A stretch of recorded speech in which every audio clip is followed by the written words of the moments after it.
The Alpha's Nanny, a paranormal werewolf shifter romance, written by Lily Robert. Prologue. Jane does not remember a time without them. The ghosts.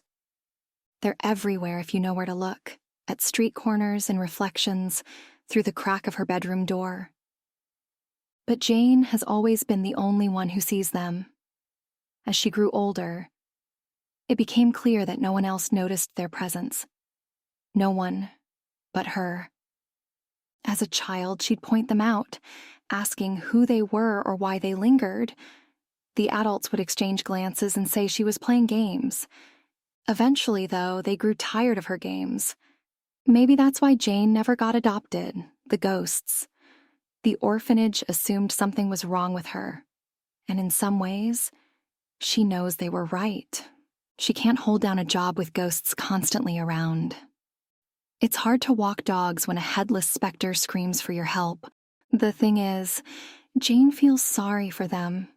They're lonely like her. What she never expected was to be jealous of one. But then again, she never expected to fall in love with a man still married to a ghost. November 1989. 1. Jane. Not a single taxi driver wanted to drive Jane to the house. To be fair, there hadn't been many taxi drivers at the station anyway, 2 at most, and that third guy hadn't seemed very legit. Still, though, they'd all refused her when she'd mentioned she wanted to go to Hawthorne Hall. "Why even go there?" one of the drivers had lamented. "The place is cursed. Surrounded by haunted woods," another had exclaimed. "The ones who go there never come back." That hadn't sounded very promising, but unfortunately for Jane, her last living relative worked at Hawthorne Hall, and she'd been saving all that she could for a long time to track him down. No amount of haunted woods was going to stop her from finding her family, and no lack of taxis either. A good 3-hour walk, but Jane's pack was light, and the weather wasn't too terrible for later October in the north. The wind was cold. Yes, but there'd been no snow yet. She'd gotten to the woods easily enough, following the main road. Things had become muddier since then, the leaved-covered ground beneath her boots sinking under her feet.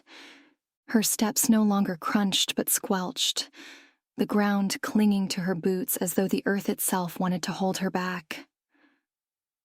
Her progress became slow, the light steadily declining in the sky. With each passing hour, the sun sank lower, casting long, dim streaks of orange through the canopy. But even that glow felt distant, cold, as though the warmth of daylight could not penetrate these woods. Jane's fingers had long since grown numb from the chill, her breath visible in the cooling air. Would she need to camp in the woods tonight, before she could reach her uncle's house? What a grim prospect that was. Branches twisted around her like skeletal arms, and the mist made it so she couldn't help but hit them in her path. But what choice did she have? Jane found the nearest clearing and started building a fire. She didn't have much food left on her, but she did have water, and it would have to do. Tomorrow, she'd reach Hawthorne Hall, a place of safety, despite what the cab drivers had said, and waiting for Jane by its front would be Uncle Bill, his arms stretched out wide in welcome. She'd never seen him before in her life, but in her mind his eyes were kind. "He's waiting for me," she thinks. "He'll be glad I came." Even though he had never answered any of her letters, she was certain he'd be happy to see her. He was her only remaining family, after all. Sure, Jane had been left at the orphanage at 4, and he'd never come to see her. And sure, the headmistress had happily thrown Jane out the second she'd turned 18. And yes, Jane couldn't keep a job, but this time it's going to be different, she tells herself, heating her hands near the fire. This time, she would be allowed to stay. This time, Jane would find a job she could keep. And this time, she wouldn't let her ability ruin things. Yes, no more telling anybody Jane could... Wait, what was that? A ruffling sound nearby. Jane froze her meager sandwich halfway to her lips. There was something there. Something lurking in the shadows. Jane squinted and held her breath. There was that rustling sound again. And then a pair of gleaming eyes appeared amongst the bush. Jane's entire body tensed. The creature took a step forward, then another, coming into the light. Jane let out a deep sigh of relief. A wolf is looking at her. A wolf pup, to be exact. 2. Rees. He pushes open the door to his home, his long coat trailing behind him like a heavyweight. It's nearly 6 p.m., but the night is already pitch black outside and the faint candles lighting the entrance hall do little to warm the place. "Are we out of power again?" Rees asks Ms. Teal, his house attendant, as she appears on his left. She's a woman in her mid-60s, short but with strong shoulders, someone he's practically known since birth.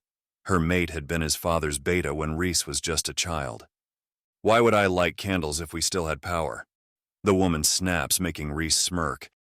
She helps him out of his coat with her usual efficiency.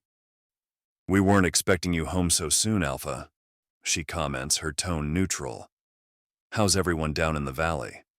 "Snow's going to start falling tomorrow," Rees replies, removing his scarf.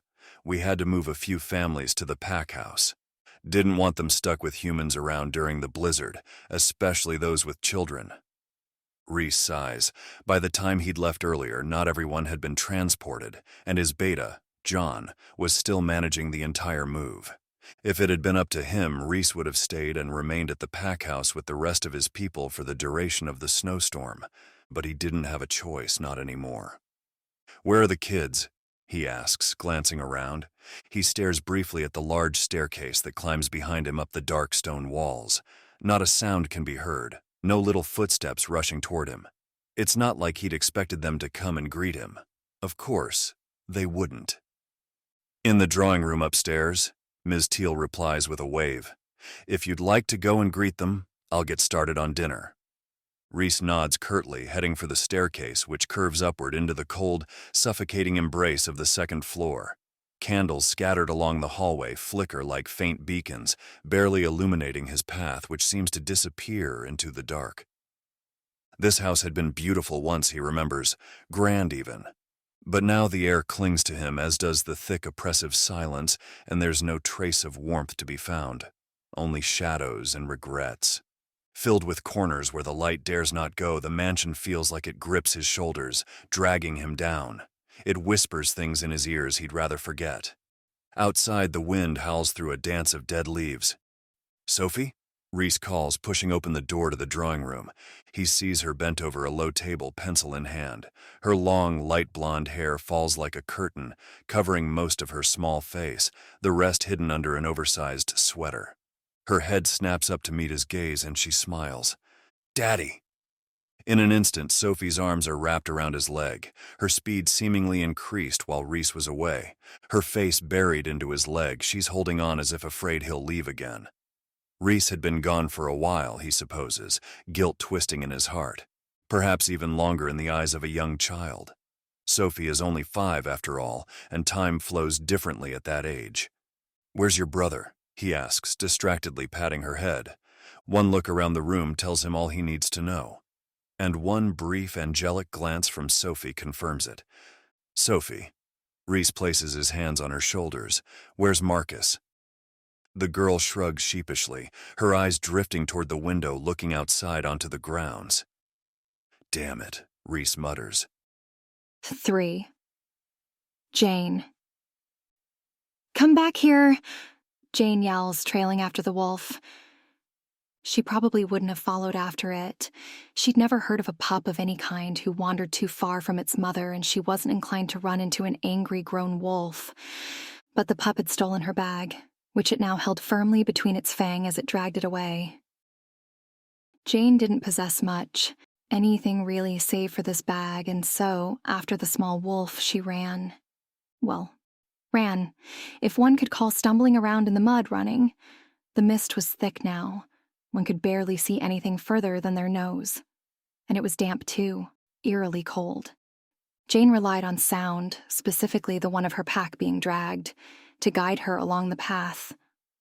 "There's nothing left to eat in there," she yells uselessly. She shouldn't have given that wolf half her sandwich. Of course, he'd want more, and the pack probably still smelled of peanut butter. But she'd felt so alone.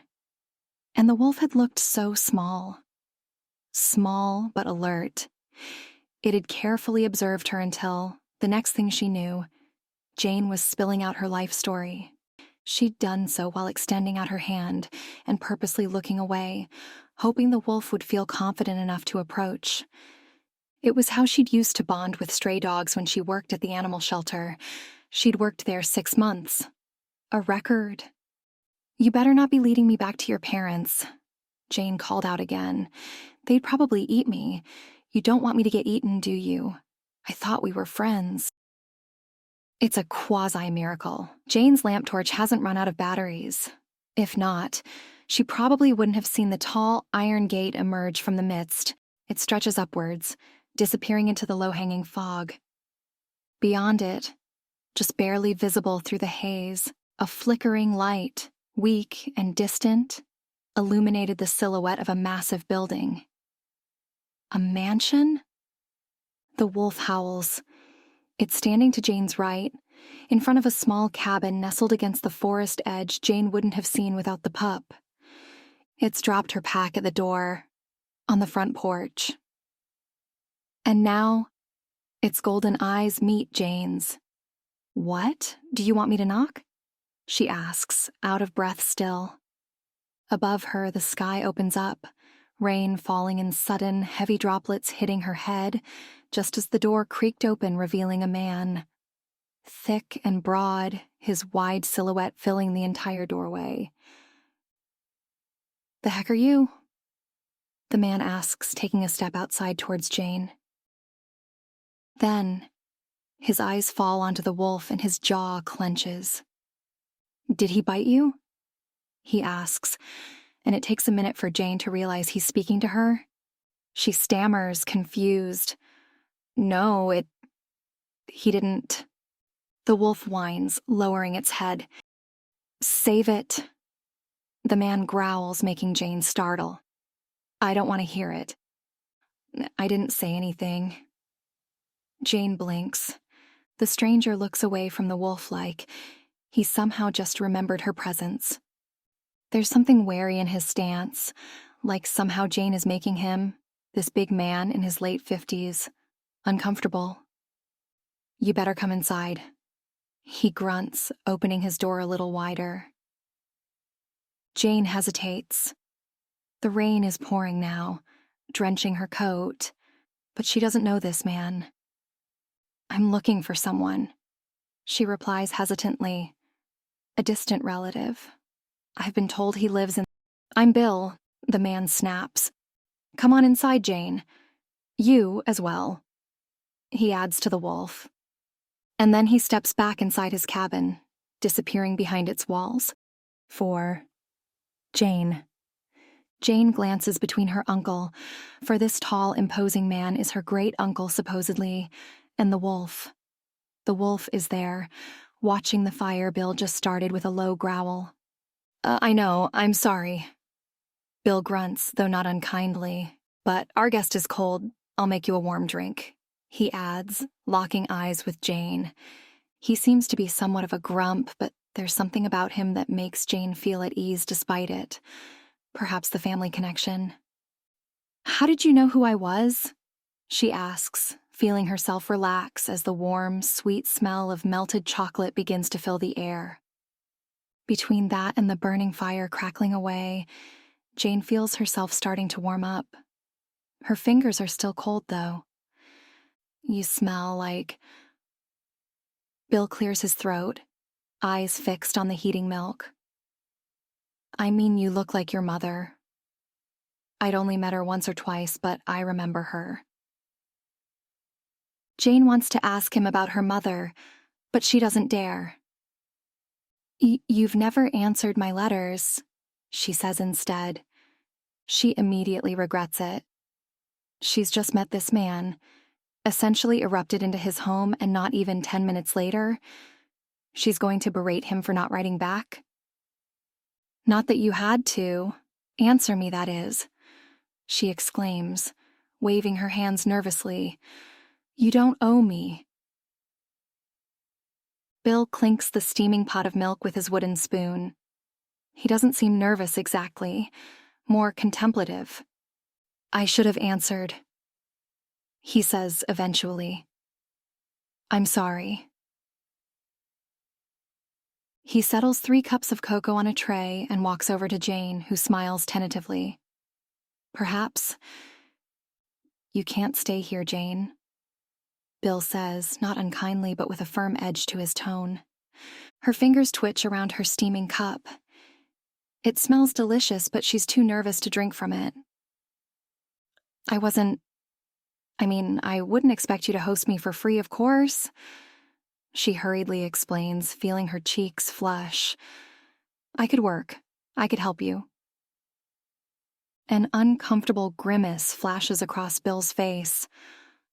My alpha will not allow it, he says, jaw clenched. Drink up. Jane frowns, taking a sip out of her drink.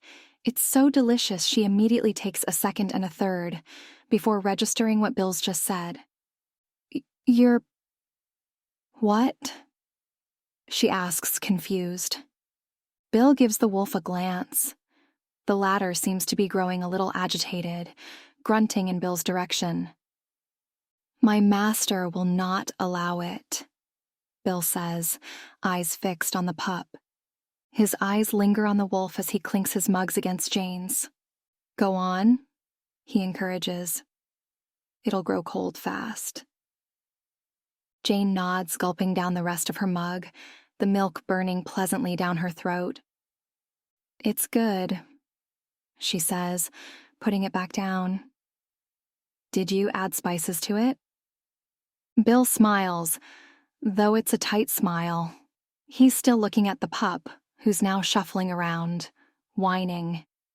Go to my room, he tells it, and to Jane's surprise, the pup immediately obeys, hurrying away. Can a wolf be taught to obey? She wasn't aware of that. How do you know this? A loud, embarrassing yawn escapes Jane's lips. The warmth of the fire is settling in her bones, making her feel drowsy. The hike she's taken earlier through the woods must be taking its toll. How do you know this wolf? Jane tries again, stifling another yawn. She can't help but snuggle a little deeper into the soft quilt Bill places around her shoulders. It's soft and warm, and Jane's eyelids are growing increasingly heavy. You look like you should rest. Jane hears her uncle, though. His voice sounds like it's echoing from miles away. She protests, half-heartedly, her words feeling sluggish on her tongue. Perhaps she does need to rest her eyes for a couple of seconds. Just a couple seconds, or perhaps a few minutes. In the distance, Jane thinks she hears banging coming from the front door, but the next moment, she's asleep. 5. Rees. Rees walks swiftly across the grounds, heading for Bill's cabin. With the rain pouring down, he's going to lose all traces of Marcus's scent if he doesn't hurry. Sophie is trotting beside him, her paws steady against the mud, though she growls lowly, clearly unhappy with the downpour soaking her fur. I told you to stay inside. Rees snaps at her, ignoring her protesting whines. Now's hardly the time to train.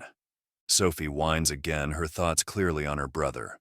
They're rarely apart, Sophie always eagerly trailing after Marcus, as all younger siblings do. At least the boy hadn't brought her along on this little outing, Rees muses, feeling a mix of appreciation and irritation. What could have compelled the kid to leave home at this hour, alone and for so long? Hopefully he's with Bill, the most dominant wolf around in Rees's absence. And if Marcus isn't there, at least Rees can ask Bill to help with the search. He knocks on the door once, loud enough to make a statement. Smoke escapes the chimney, a clear sign of a fire burning inside. Alpha, Bill says, his eyes widening at the sight of him. He hadn't expected Rhys to return so soon, clearly. "Is he here?" Rhys asks, pushing his way inside, Sophie following close behind. "Yes, but—" Bill waves a hand at Sophie. "Kid, hold up, you're dripping all over my floor." Sophie ignores him, happily rushing toward the living room in the back. Just like Rhys, she must have picked up on Marcus's scent. Good. Her tracking skills are improving. Sophie is a much more talented tracker than Marcus, though girls often are. Rhys follows Sophie into Bill's small, dimly lit living room, warmth immediately hitting him after the cold, wet walk outside. He exhales in relief.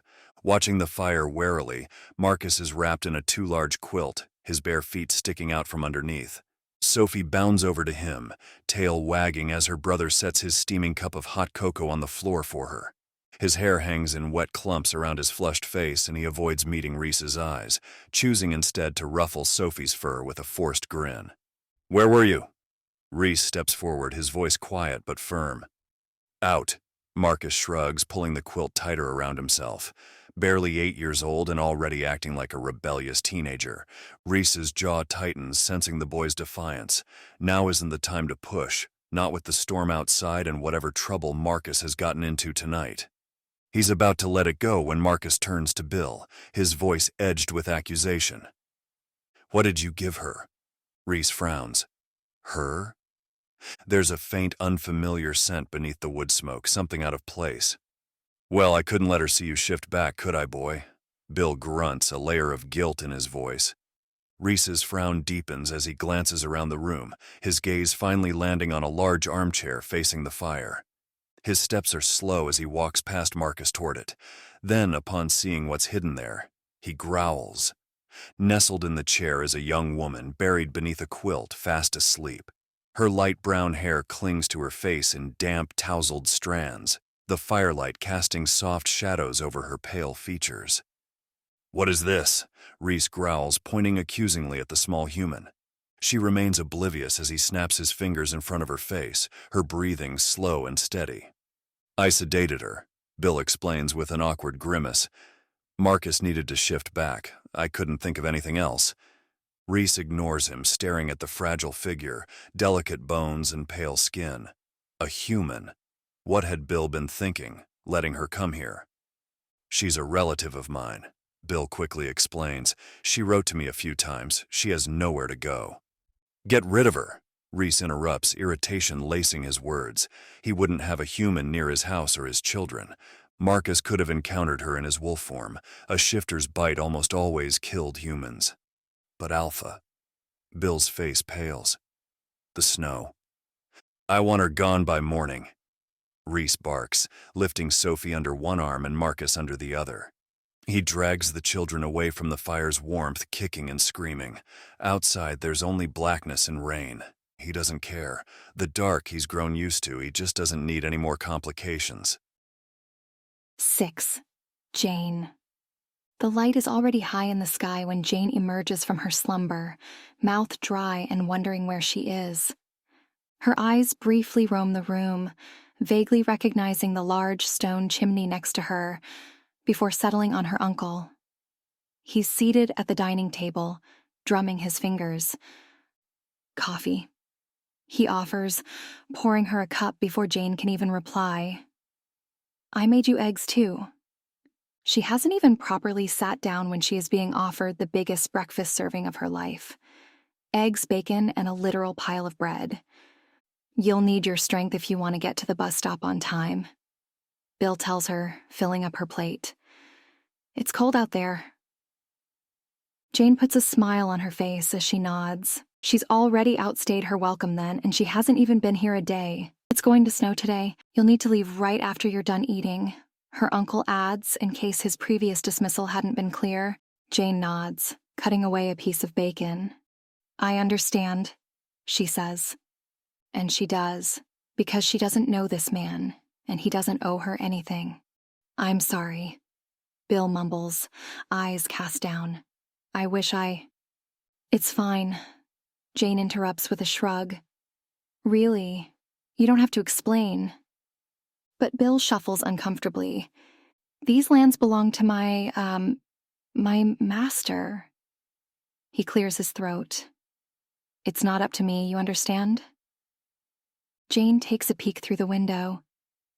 The mist has cleared, and for the first time, she can see the mansion fully, looming behind the iron gate. The building is tall and imposing, its dark gray stones weathered and worn. One of the wings on the western side looks particularly neglected.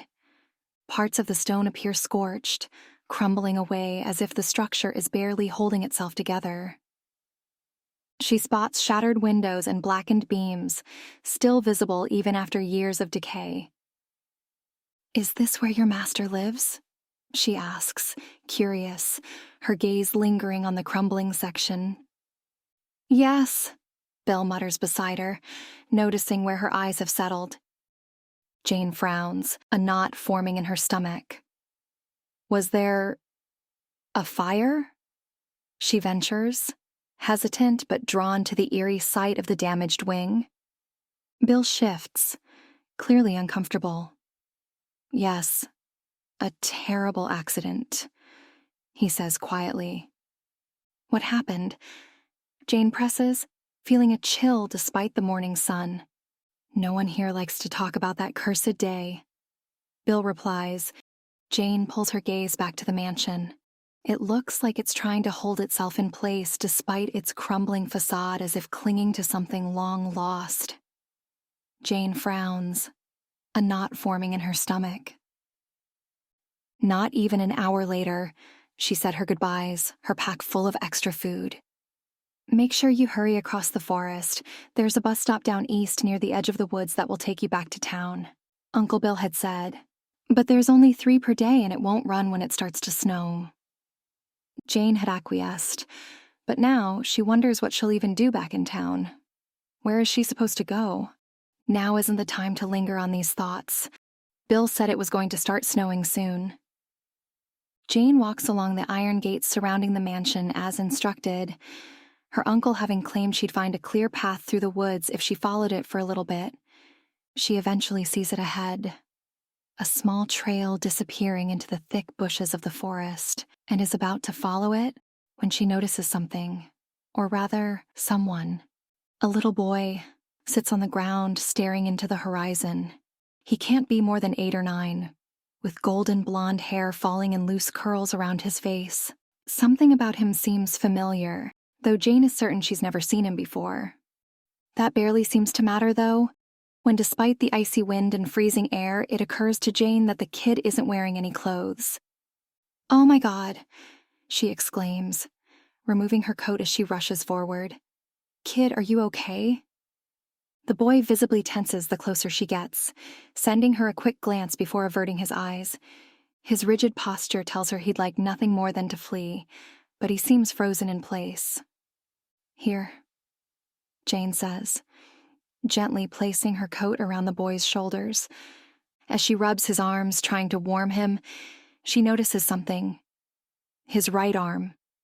A large burn mark stretches across it, healed but unmistakably severe. It's old, yet the sight of it makes her pause for a beat. "You'll freeze out here," she comments, heart beating wildly as she looks around for help, which doesn't seem to arrive. "Where are your parents?" The boy shrugs. Then after a moment, he reluctantly raises his arm, pointing behind them. Jane turns to follow his gesture and sees it. The mansion. Specifically, the burnt west wing. Blackened stone and crumbling remains still visible against the darkened sky. Her gaze drifts back to the boy's burn-marked arm and she bites her lip to suppress a grimace. Jane's breath comes in shallow bursts as she pushes open the heavy door, the boy clinging silently to her side. She'd tried knocking first but received no reply, so she decided she couldn't wait any longer, worried about her little companion's bare feet. The door creaks as it swings inward, revealing a vast entrance hall, elegant, in a cold, detached way. The high ceilings loom above her, intricate woodwork and stone columns supporting the space, but there's no warmth, no life. The air is stifling in its silence and the cold unnatural, biting at her skin as she steps inside. Something's wrong here. Jane can feel it, deep in her bones. Her eyes dart nervously around the room. Is anyone here? She calls out. The light from the tall windows is thin and pale, casting long shadows over the stone floor. Her heart thuds against her chest. This oppressive cold. She rubs her arms, her eyes darting back to the boy, his bare feet leaving small, muddy prints on the floor. Before she can call out again, a booming voice cuts through the silence, making her jump. What are you doing here? The sound of it sends a shiver straight down her spine. Jane spins, her breath catching as she sees him descending the stairs. The man, no, the force, coming toward her is tall, his powerful frame filling the space as if he owns every inch of it. His face is sharp, handsome in an almost cruel way, and his eyes, his piercing eyes, blazing with barely restrained anger. Trailing close behind him is the small frame of a woman dressed in black, whose face is awkwardly inclined to her right as she silently steps forward. I asked you a question, the man repeats, making Jane's eyes snap back towards him. He's stunning, she thinks, but there's something about him, something dark, and Jane feels her body tense in response. The woman's white, bony fingers settle on his shoulder as if trying to gain his attention. Jane's eyes travel up her thin arm, slowly, reluctantly. The cold is more suffocating than ever, and her breath catches in her throat. Her gaze settles on the woman's lips, on her grin, her wide, unnatural grin, which seems to stretch endlessly. It doesn't belong on her face at all. It is fixed and stagnant, and it makes Jane sick to her stomach. Sir. Jane tries to warn, not daring to meet the woman's eyes. They'll be vacant and lifeless, she knows, and shouldn't be stared at for too long. Bones curl more tightly around the man's shoulders. He doesn't seem to notice. And of course, he wouldn't, for this woman isn't really here. She's dead, Jane realizes, and apart from her, no one can tell she's even here at all. 7th Rees. Sophie won't meet Rees's gaze, her amber eyes flicking away every time he tries to catch them. Where's your brother? He crouches down patiently, trying to coax her attention, but then sounds drift from downstairs, and Rees straightens, muscles tensing, his wolf instantly alert. He's not expecting anyone, yet a stranger has entered their home. Without a word, he strides to the edge of the staircase, tension spreading through his body like wildfire as he descends. When he reaches the entrance, he freezes. Standing awkwardly beside Marcus is the human girl from the night before, the same girl he'd told Bill to send away. She looks just as human, just as unsuspecting as before. A rush of protectiveness surges inside him, though one glance at Marcus lets him know the boy is unharmed. Despite that, the cold seems to seep into Rees's skin, biting at him. It's too cold for a human. She can't stay here. Rees's eyes drift to a large window where snowflakes have begun to fall. His head throbs, a dull ache spreading through his temples as something cold curls around his ear, a whisper that rings inside his mind. Don't let her near our children. She'll take them. Don't let her take them away. His jaw clenches, eyes flickering between Marcus and the girl, dread curling in his gut. Take his children away? Over his dead body. Without thinking, Rees storms down the rest of the stairs. What are you doing here? He barks. The young woman startles, her dark eyes snapping toward him, their wide, expressive eyes, with a quiet wonderment to them that instantly makes Rees feel sorry for yelling. But the pounding in his head is relentless, and when she keeps silent, her cheeks reddening, he repeats his question, his voice more controlled but still hard. She doesn't answer immediately. Instead, her eyes flick to something just over his shoulder, settling there. And he glances back instinctively but sees nothing. I found him outside, the girl stammers, pointing at Marcus. He was naked, I thought. Rees's jaw tightens, his focus shifting to Marcus for a moment, relieved that the boy is unharmed. But the whisper returns, curling against his ear, harsher now. She'll take him away. Don't let her take our son. Rees's body tenses, his protective instincts flaring dangerously. Thank you for bringing him back, he says curtly, his voice rough, but you need to leave. The girl hesitates, uncertainty written on her face. I don't think it's safe for him to be wandering outside, especially undressed as he was. Her words grate on his nerves, striking deeper than they should. His head pounds, icy dread seeping into his veins. Is he your son? I think not. He snarls, barely holding back the anger flaring in his chest.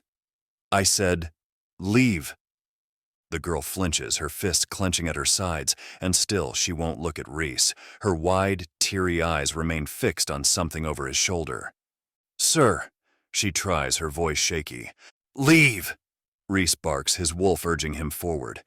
The sense of wrongness in the room only thickens as the girl flees, her figure disappearing into the cold mist outside. Rhys watches her go, the cold clinging to him. It lingers long after she's out of sight. 8. Jane. Jane's feet pound against the muddy earth, the weight of her backpack barely registering. Fear coils tightly in her stomach, twisting like a living thing as she runs, pushing forward blindly through the snow that falls steadily around her. That woman. That ghost. Its stiff, sickening grin, stretched impossibly wide. Jane shudders at the vision of those bony fingers clinging to the man's shoulder. Her spine prickles with unease at the memory, dread curling deeper into her. She'd never seen a ghost so clearly before, never for so long. How long had it been lurking there, by his side? And what exactly had it been whispering to that man, Marcus's father? Jane could see it, but she couldn't hear it. Marcus. That little boy had been outside, naked in the cold. Was that the ghost's doing? Could it harm him? Could she just leave him there? No, she decides. She has to get help. She needs to think of something. Her legs burn as she pushes through the snow, the icy flakes swirling in the air, blinding her. The bus. She just needs to make it to the bus stop.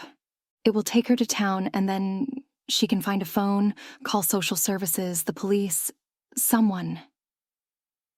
As the edge of the forest clears, her eyes catch movement up ahead, the bus, but it's already pulling away, too far for her to reach in time. Jane stumbles to a stop, panting as it disappears into the white haze. The snow stings her eyes, her cheeks burning from the cold, and only then does she realize she's left her coat with Marcus. Her skin prickles painfully as the cold seeps into her body, but she shakes it off, forcing herself to keep moving. She needs to find help. Someone will have to believe her. They'll just have to. Somewhere in the back of her mind, she knows it's very unlikely. No one ever believed her ghost stories. But the images return. Bony hands, Marcus's bare feet in the freezing snow, the man's darkened eyes. Fear claws at her insides, and Jane's pace quickens. She needs to fix this, somehow. She won't be able to live with herself otherwise. Jane's legs burn as she forces herself forward, the snow swirling thickly around her, each step harder than the last. Her breath comes in ragged gasps, each one stinging her throat with the sharp bite of winter air. She can barely see now, the world around her disappearing into a haze of white. How long has she been panting after the bus? The cold, once so sharp, starts to dull, fading into a distant hum at the edge of her awareness. Her skin, which should be stinging with the icy wind, begins to feel warm. Jane blinks, slowing her steps, confusion settling over her. The warmth spreads, crawling up her arms and legs, radiating from her chest. It feels wrong, but pleasant at the same time. like slipping into a bath that's too hot after being out in the cold too long. She tugs at the collar of her sweater, her fingers trembling as the sensation intensifies. It's too warm now, suffocatingly so, like she's burning up from the inside. Her head feels foggy, the cold snow beneath her boots forgotten, her vision blurring around the edges. She stumbles, her body heavy, and suddenly the thought of stopping, of just lying down, feels so appealing. Her knees buckle, and she collapses on the cold ground, cradling her like a gentle embrace. Her arms and legs move sluggishly, carving faint lines in the snow. Her body feels heavy, but there's an odd lightness in her mind, a soft euphoria. She giggles faintly, the sound lost in the wind. Her eyelids grow heavy as she stares up at the falling snowflakes, blinking lazily. Everything feels warm now, peaceful. Then through the blur of snow, she sees them. Eyes. Piercing, beautiful eyes. Familiar. They hover just beyond the storm, watching her, and a voice calls out, distant but steady. Jane blinks, her body no longer responding to her thoughts. The presence grows closer, comforting, even as her consciousness fades. She feels strong arms pull her up, wrapping her in warmth. And she sinks into the feeling, safe and secure, just before everything goes black. 9th, Rees. Rees forces his way through the snow, his focus locked on the faint scent trail still lingering beneath the icy wind. He should have never let the human walk off into the storm. Humans were delicate and fragile beings, he knew that. Bill had come to him in a panic not long after his niece had left, pleading for Rees to let him go after her, claiming she'd never make it to the bus in time. Marcus had been there too, his scent sharp with fear just like it had been that day, and images of the fire had burst behind Rees's mind. He'd sworn to himself he'd never let Marcus be scared ever again. The guilt claws at him as he pushes harder through the snow. He'd also sworn he'd never let anyone get hurt in his stead ever again. There'd been too many to count, so of course he'd taken the job of finding Jane. He was faster than Bill, better at tracking, and if anyone was going to risk the blizzard, it had to be him. He'd sent the girl into the storm, too focused on getting her out of his territory to think straight. And now her trail is fading fast, the snow is coming down thick. If he loses her scent, if he can't find her in time. Humans are fragile, he tells himself frantically, prone to freezing to death in a weather like this. He picks up his pace, muscles burning as the cold digs deeper into his skin. He considers shifting. He'd be faster, more efficient in wolf form, but it might frighten her if he finds her like that. Though it'd be better than her freezing to death. He's on the verge of doing it when a sound cuts through the wind, a faint, strange sound, a giggle, a euphoric, delirious giggle that makes his gut twist. He sprints forward, eyes scanning the snow, and then he sees her. She's sprawled out on the ground, half buried in the snow, her skin pale, her lips blue. She's only wearing a t-shirt, her sweater discarded several feet behind her. Jane! Rees is on her in seconds, dropping to his knees and scooping her up into his arms. Her skin is like ice under his touch, her body limp. He wraps her tightly in his coat, but it barely makes a difference. She's unconscious, her heartbeat faint. They're running out of time. He can feel her slipping away, her body unresponsive to the cold, her pulse weaker with every second. His mind swirls. The mansion is too far. If he tries to make it back, she won't survive. There's only one option left. The old hunting cabin. The one he and Cliff used to play in. Long abandoned and probably not much of a shelter. But it's closer, and Jane's best chance. 10 Jane. Jane drifts in and out of consciousness. Everything feels slow, her mind floating somewhere between a dream and the sound of a fire crackling nearby. The warmth around her feels lovely, so much so it is impossible to move or even think. When her eyes flutter open, her muddled thoughts are slow and unfocused. She tries to lift her arm, but it's too heavy to move. everything feels heavy. The sensation of something soft, like fur, brushes against her skin, wrapping her in its warmth. She shifts slightly, turning her face to the side, and her breath catches in her throat. Golden eyes stare back at her, gleaming softly in the firelight. A wolf. Its nose is cold and damp, brushing against hers, and for a split second, she tenses. What is a wolf doing here? She blinks, her thoughts stumbling. When she looks back, the wolf is gone, replaced by the striking figure of a man. His features are strong and masculine, and his face is bathed in the warm glow of the fire. "It's okay," he tells her. "You're safe." The man is holding her close. His arms are wrapped securely around her. His warmth seeps into her skin, making Jane feel pleasantly languid. She doesn't understand why she's here, why he's holding her, but none of that seems to matter. She's safe. She's warm. She feels good. Jane's body relaxes, sinking deeper into his embrace. "Don't be alarmed," he adds, his voice low and soothing, like velvet. "Alarmed?" Jane's lips twitch into a sleepy smile. Why would she be alarmed? She feels cherished, cradled in this man's arms. Jane's eyelids flutter and she tries to keep them open, but it's a losing battle. She thinks she feels a large hand brush softly against her cheek, fingers trailing through her hair. The gesture makes her feel so content she grows even drowsier. "You're beautiful," she mumbles, her words slurred and barely audible. This is the best dream she's ever had. She never wants to wake up. The fire crackles softly, the world around her fading into oblivion.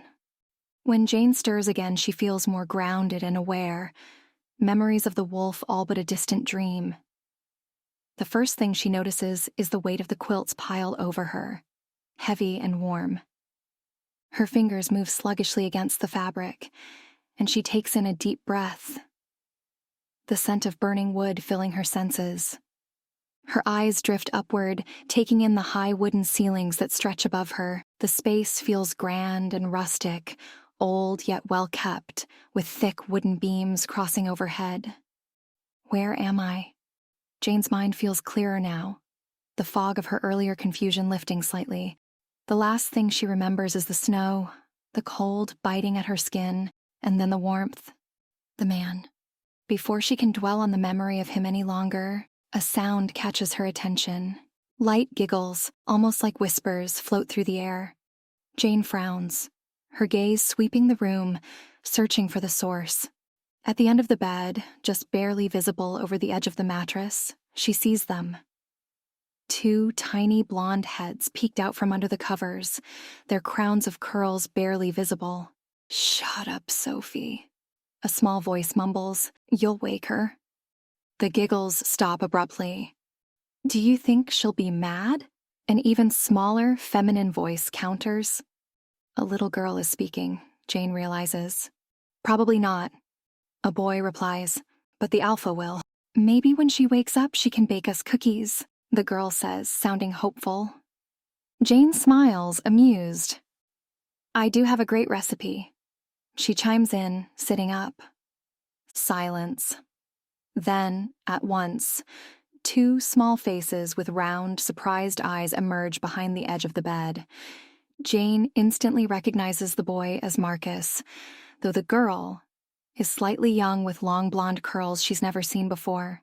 "You're awake," Marcus says, almost accusingly. "Cookies," his sister exclaims at the same time, sounding excited. "Hi," Jane greets the children with a smile. They both stare at her in a mix of curiosity and wariness. And then Marcus steps in front of Sophie, protectively like he aims to shield her from Jane. His small face twists into a scowl. "You're not to tell anybody we were here," he commands. rather haughtily. Jane finds it adorable, how he squares his shoulder and sets his jaw like an adult would. "Cross my heart?" she swears solemnly, making Marcus blink. "Really? Just like that?" he asks, surprised. Marcus's voice cuts off abruptly, and his eyes go wide as he stills. Jane blinks at the sudden change of demeanor, her confusion deepening. "What's wrong?" she asks, but he holds a finger to his lips, motioning for her to be quiet.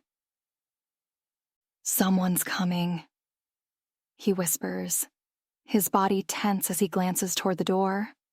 Jane tilts her head, straining her ears, but she can't hear anything.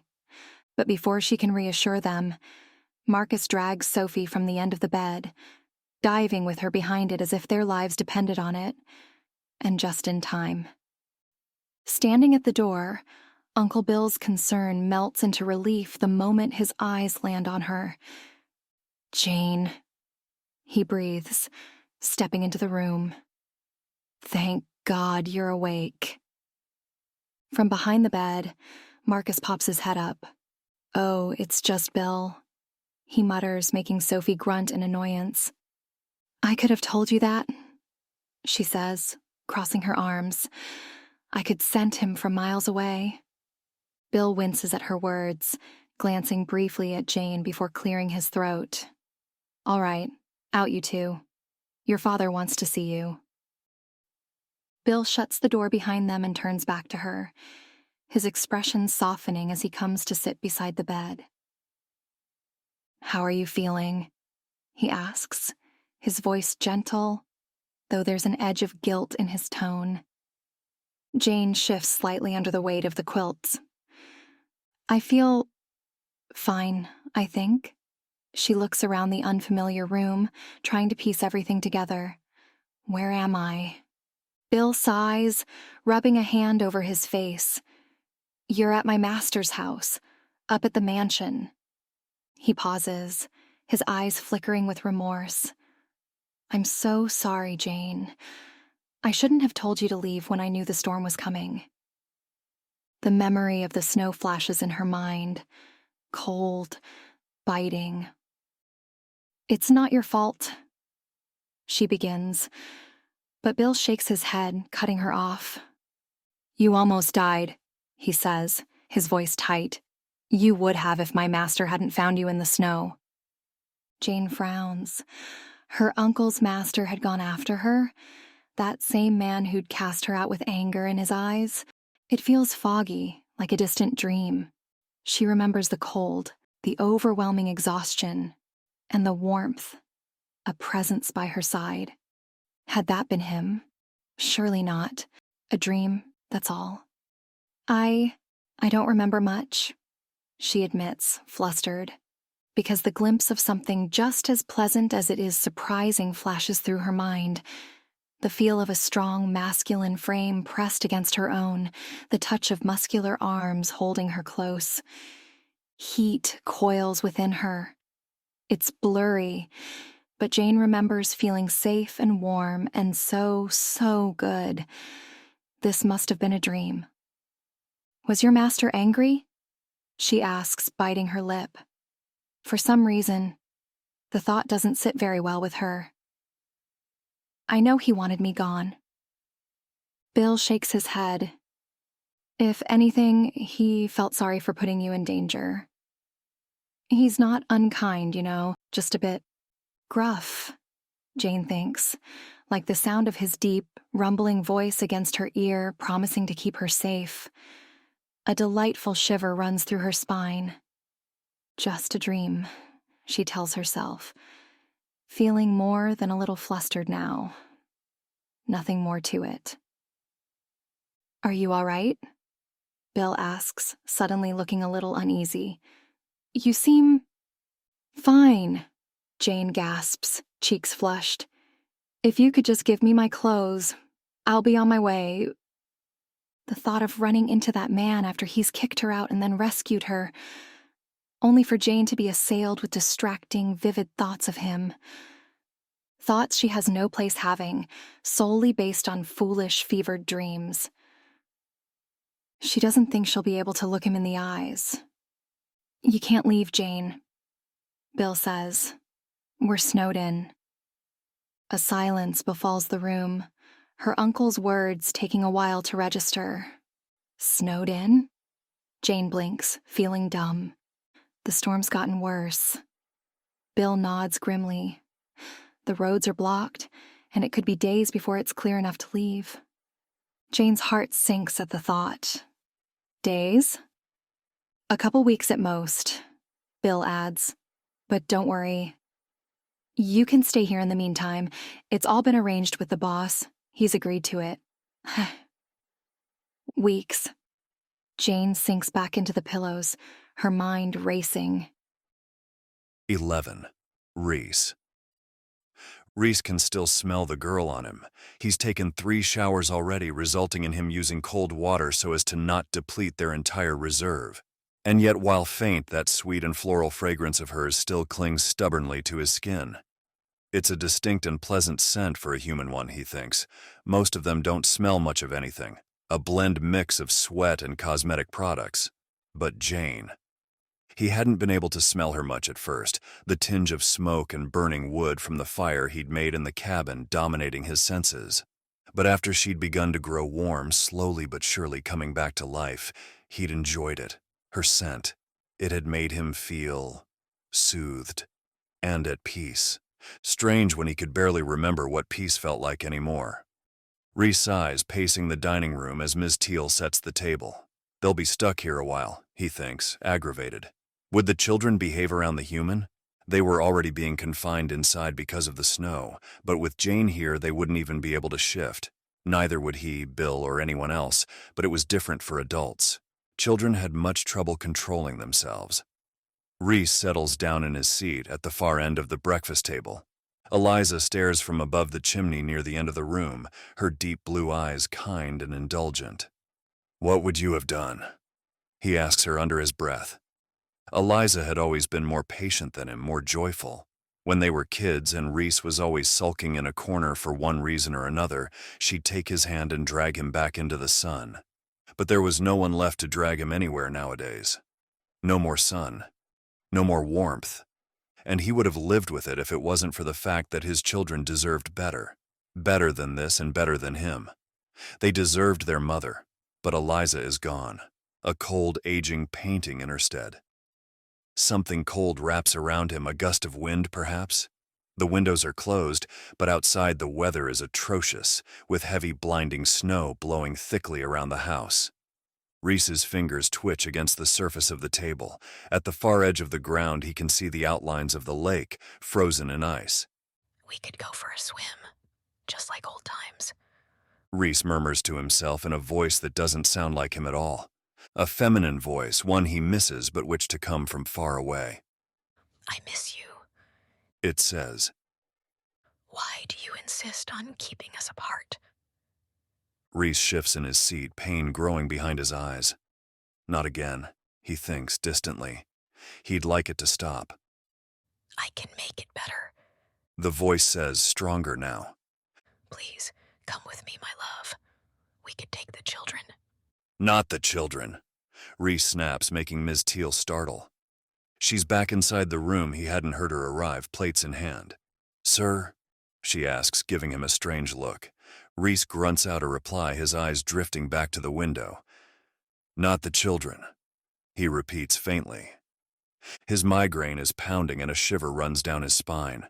When he closes his eyes, he sees burning flames engulfing Eliza's screams. There. 12. Jane, dressed in a light black dress and a thin pair of leggings she was lucky enough to find in a drawer. Jane shivers as she descends the stairs, heart racing with nerves. The thought of facing him, the man who saved her, makes her pulse quicken much more than the cold air on her skin. She feels a flush creeping up her neck and scolds herself. He is already kind enough to let Jane stay here. The least she can do is to avoid embarrassing him with her stupid crush. It's not even a crush. It's nothing.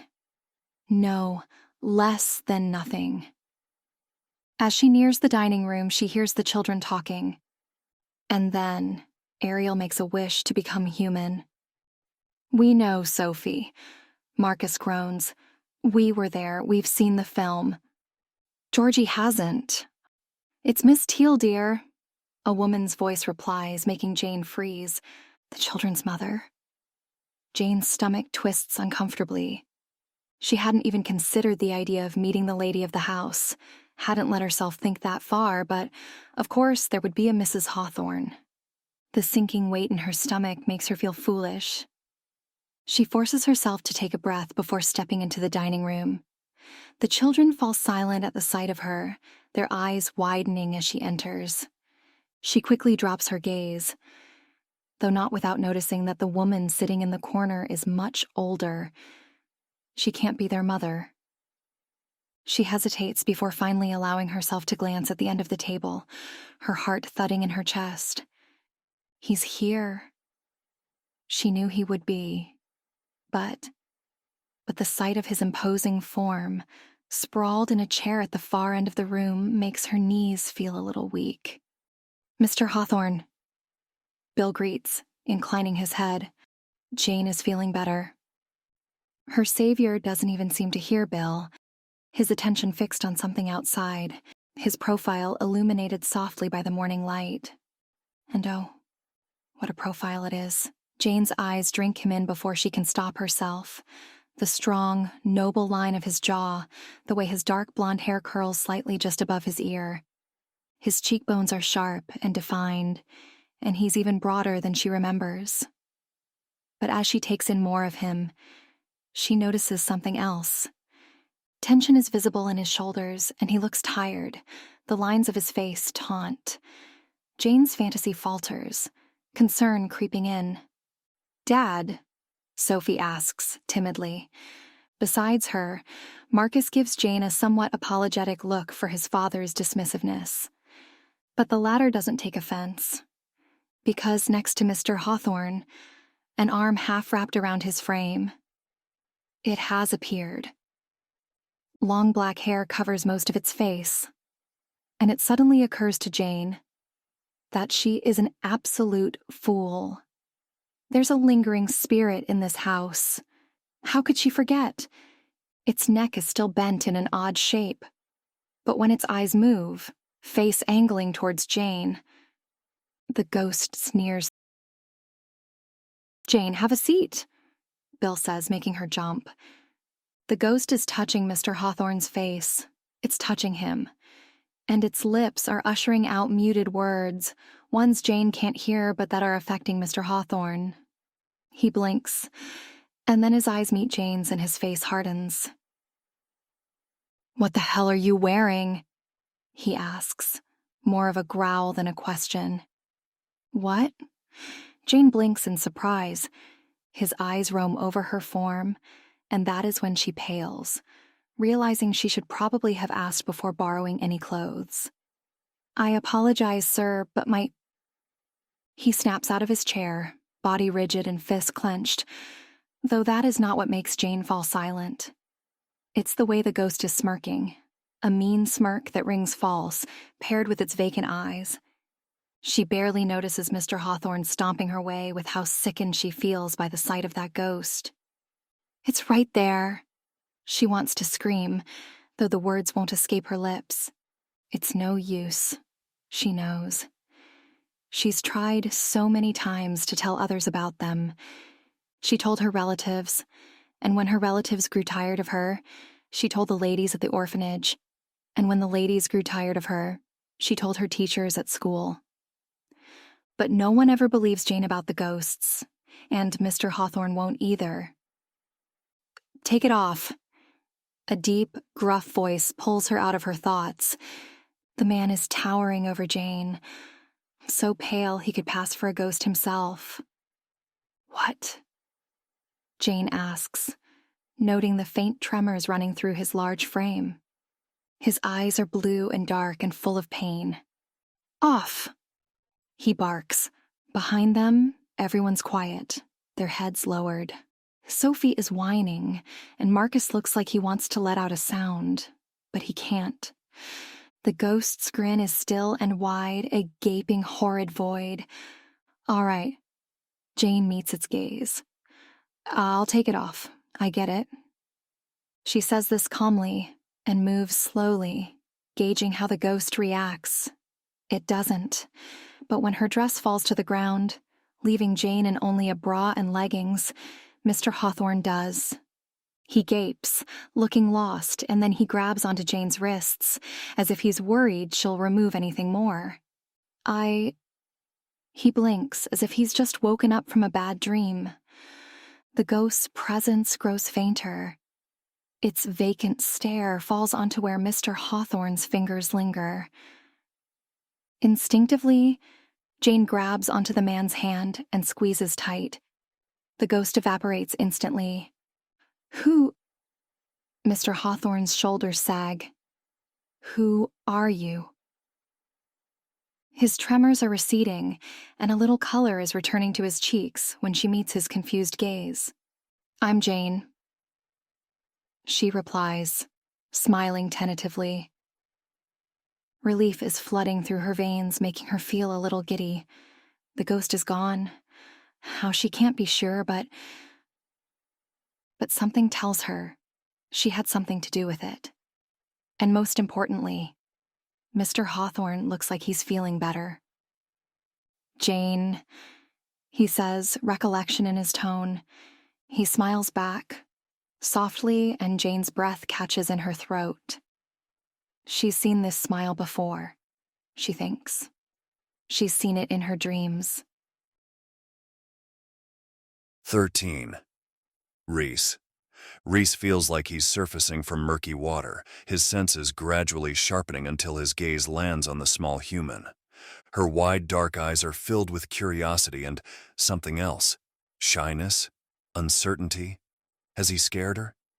He can't shake the disorienting sensation like a fog lifting slowly from his mind. His brow furrows, scanning the room and then back to her. Her soft curves are exposed, her narrow waist attracting his eyes, and though he's already seen her with even less on.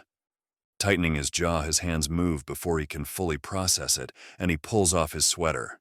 Here, he says, thrusting it toward her. When her small hands finally reach out, it brushes with his. Then a loud crash reverberates through the house, a deep, thunderous sound that makes the floor shudder beneath Rees's feet. Without thinking, he storms out of the room toward the source. When he reaches the condemned west wing, he abruptly skids to a halt. A part of the roof, a tall tower that hasn't been touched since the fire, has collapsed under the weight of the snow. Wood, stone, and snow cascade through the hole, scattering across the floor in a massive heap. Cold air rushes in, biting against his skin, swirling with the faint scent of charred timber. The remnants of the old fire are still buried beneath the surface, amongst them, Eliza. Bill and Ms. Teal arrive just behind him, the groundskeeper cursing under his breath as he takes in the damage. If the roof collapses here, Ms. Teal mutters, it could bring the rest of the house down with it. Rees doesn't respond immediately, his eyes fixed on the pile of debris and beyond that, the decaying walls of the west wing. The part they all pretend doesn't exist, but it's still there, festering like an old wound. We need to fix this now, he says, his voice rough. It can't wait. Ms. Teal shakes her head, frowning deeply.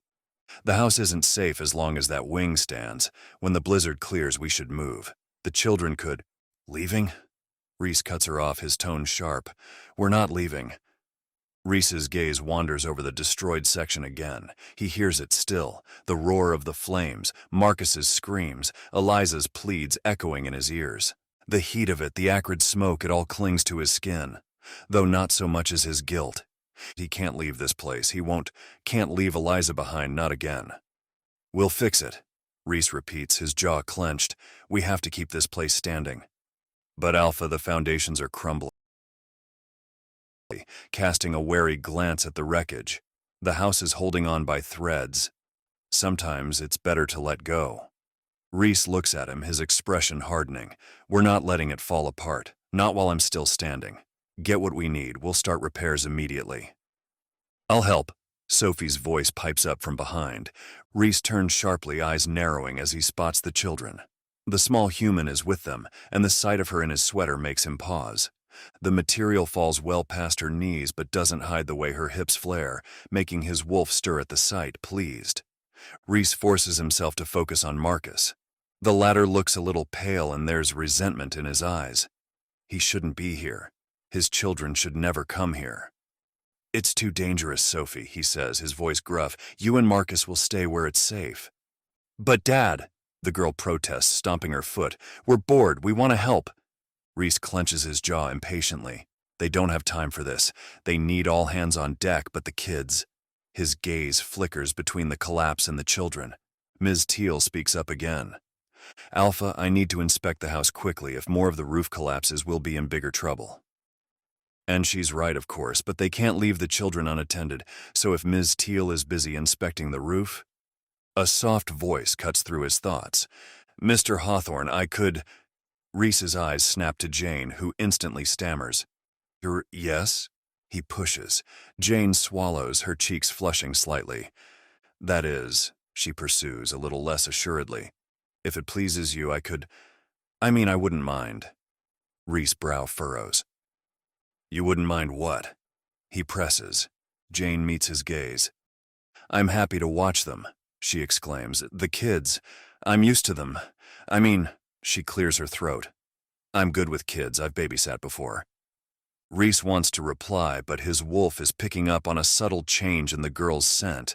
It's become sweet and thick, now swirling around him distractingly.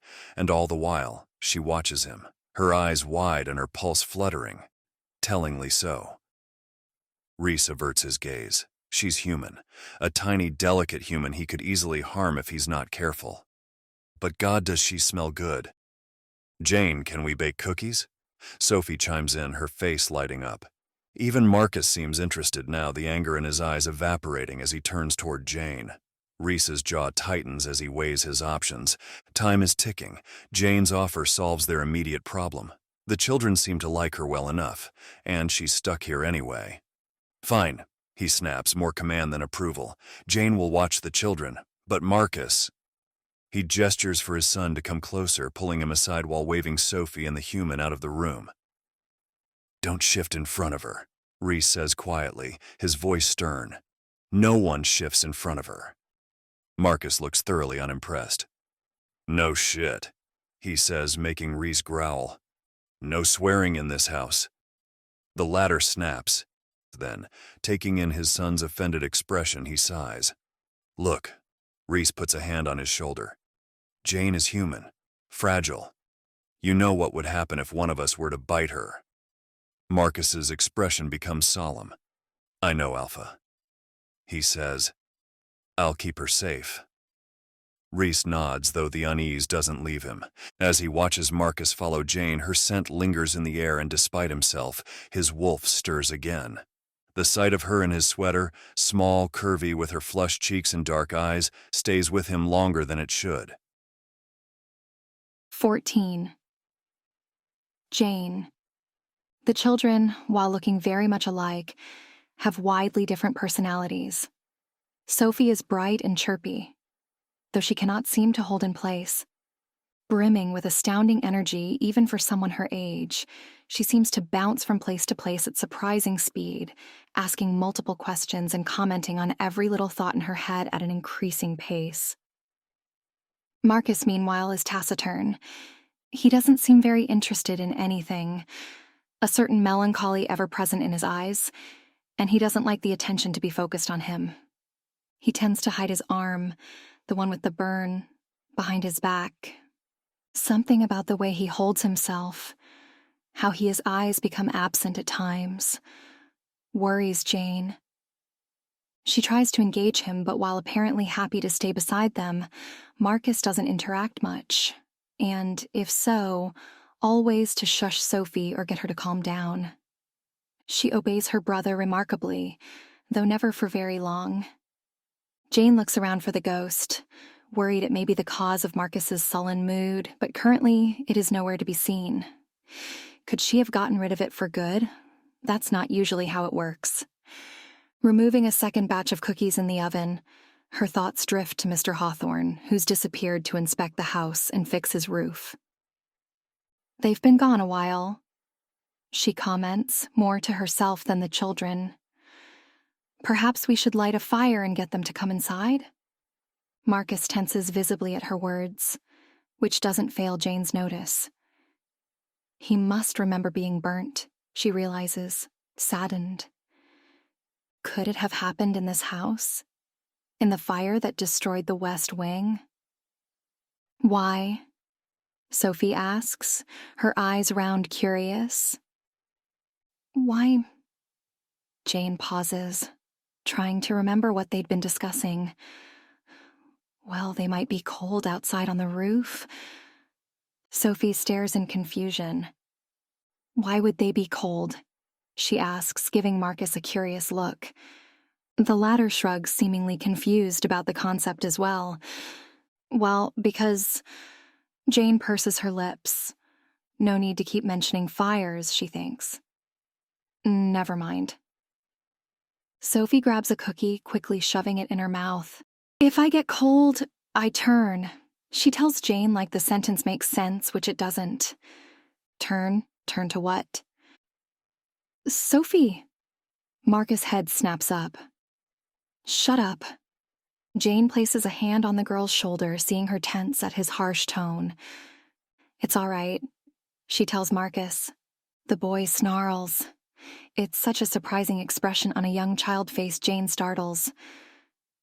I'll tell father you were mean, Sophie taunts, sticking her tongue. Don't call him that. Marcus snaps back, crossing his arms. Kids? Jane raises her hands in appeasement. Yelling ruins the cookies. You wouldn't want a cookie to be ruined, would you? Both children widen their eyes, effectively chastised. What do you call Mr. Hawthorne, Marcus? She then asks for a reference. Alpha.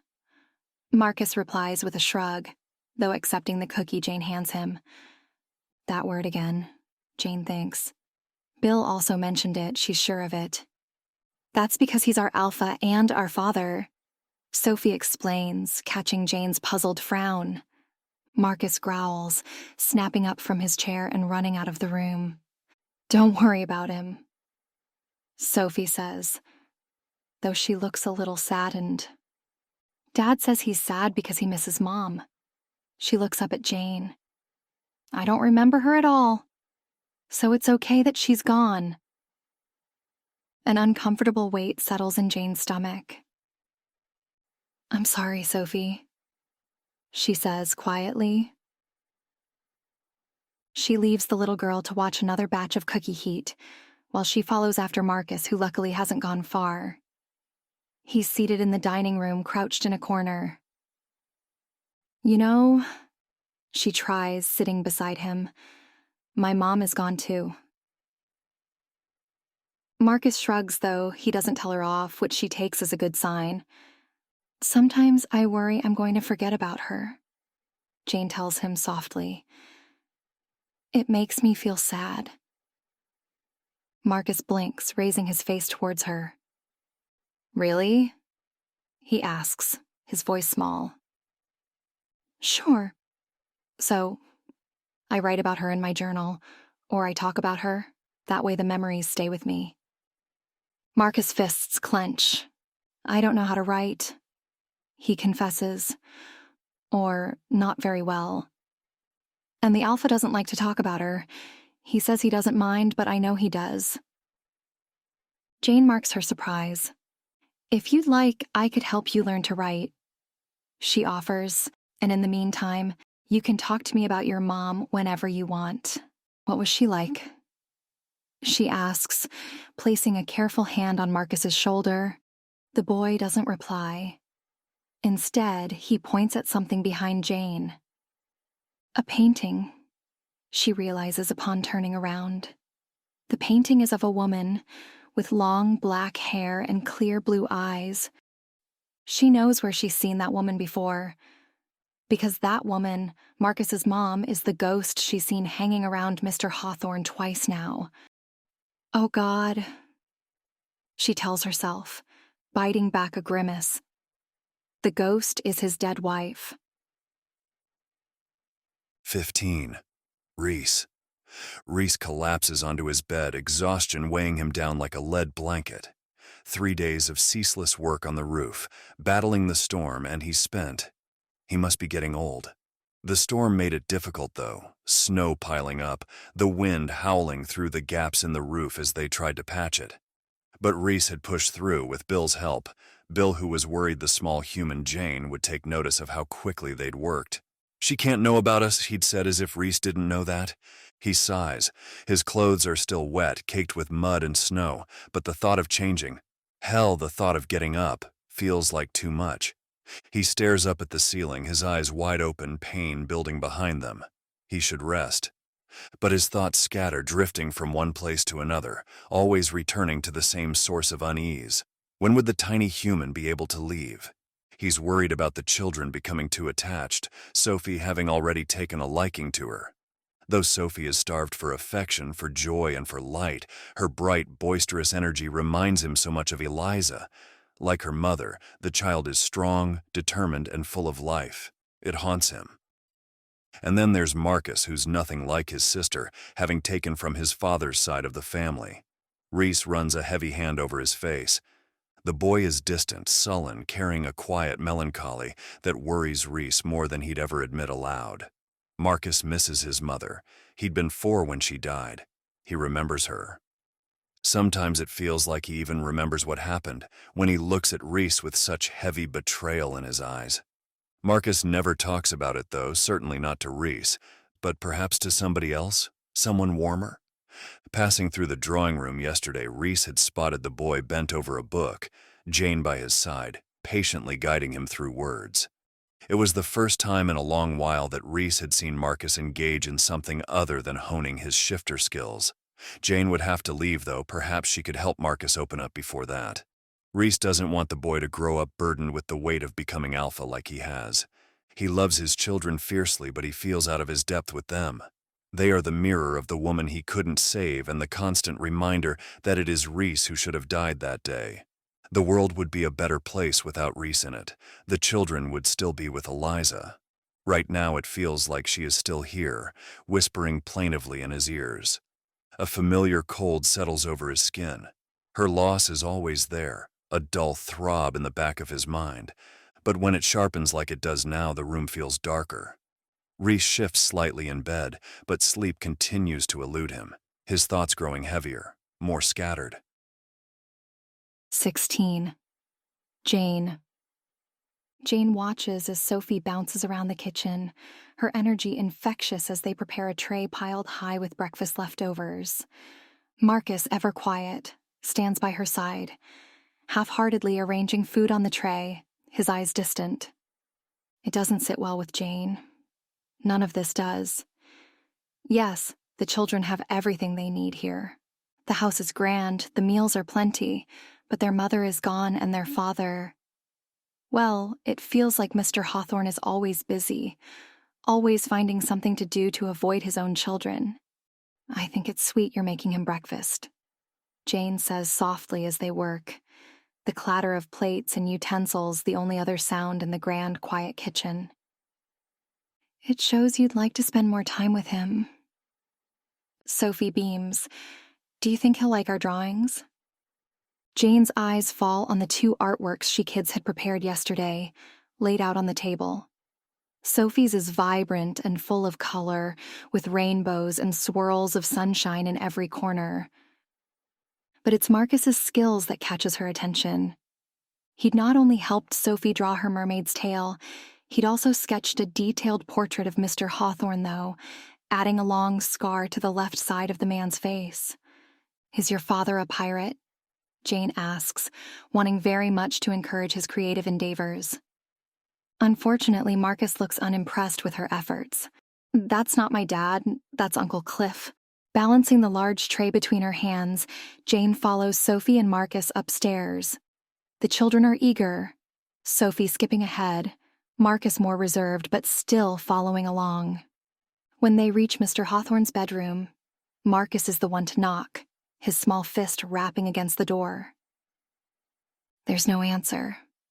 Sophie leans in closer to Jane, whispering loudly, "Maybe he's still asleep."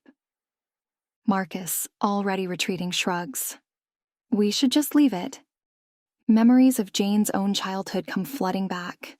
Those long, empty days at the orphanage, waiting for someone to care, for someone to notice she existed. She won't let these children feel that way. She adjusts the tray in her hands, takes a breath, and before she can second-guess herself, barges into Mr. Hawthorne's room. "Mr. Hawthorne?" she calls out, her voice echoing through the quiet room. He is sprawled across his bed, dressed in muddied, snow-soaked clothes. His eyes are wide, staring vacantly at the ceiling, his jaw clenched, his entire body rigid. By his side, grazing his left cheek, is his wife, the ghost. Jane's heart pounds in her chest, a sickening horror creeping through her veins at the sight of the ghost, its bony fingers trailing over Mr. Hawthorne's pale face. Sophie's small voice calls from behind her, "Dad?" And panic surges through Jane. Her eyes dart around the room, searching for something, anything to help. Her gaze falls on the tray in her hands, and she grabs a small salt shaker.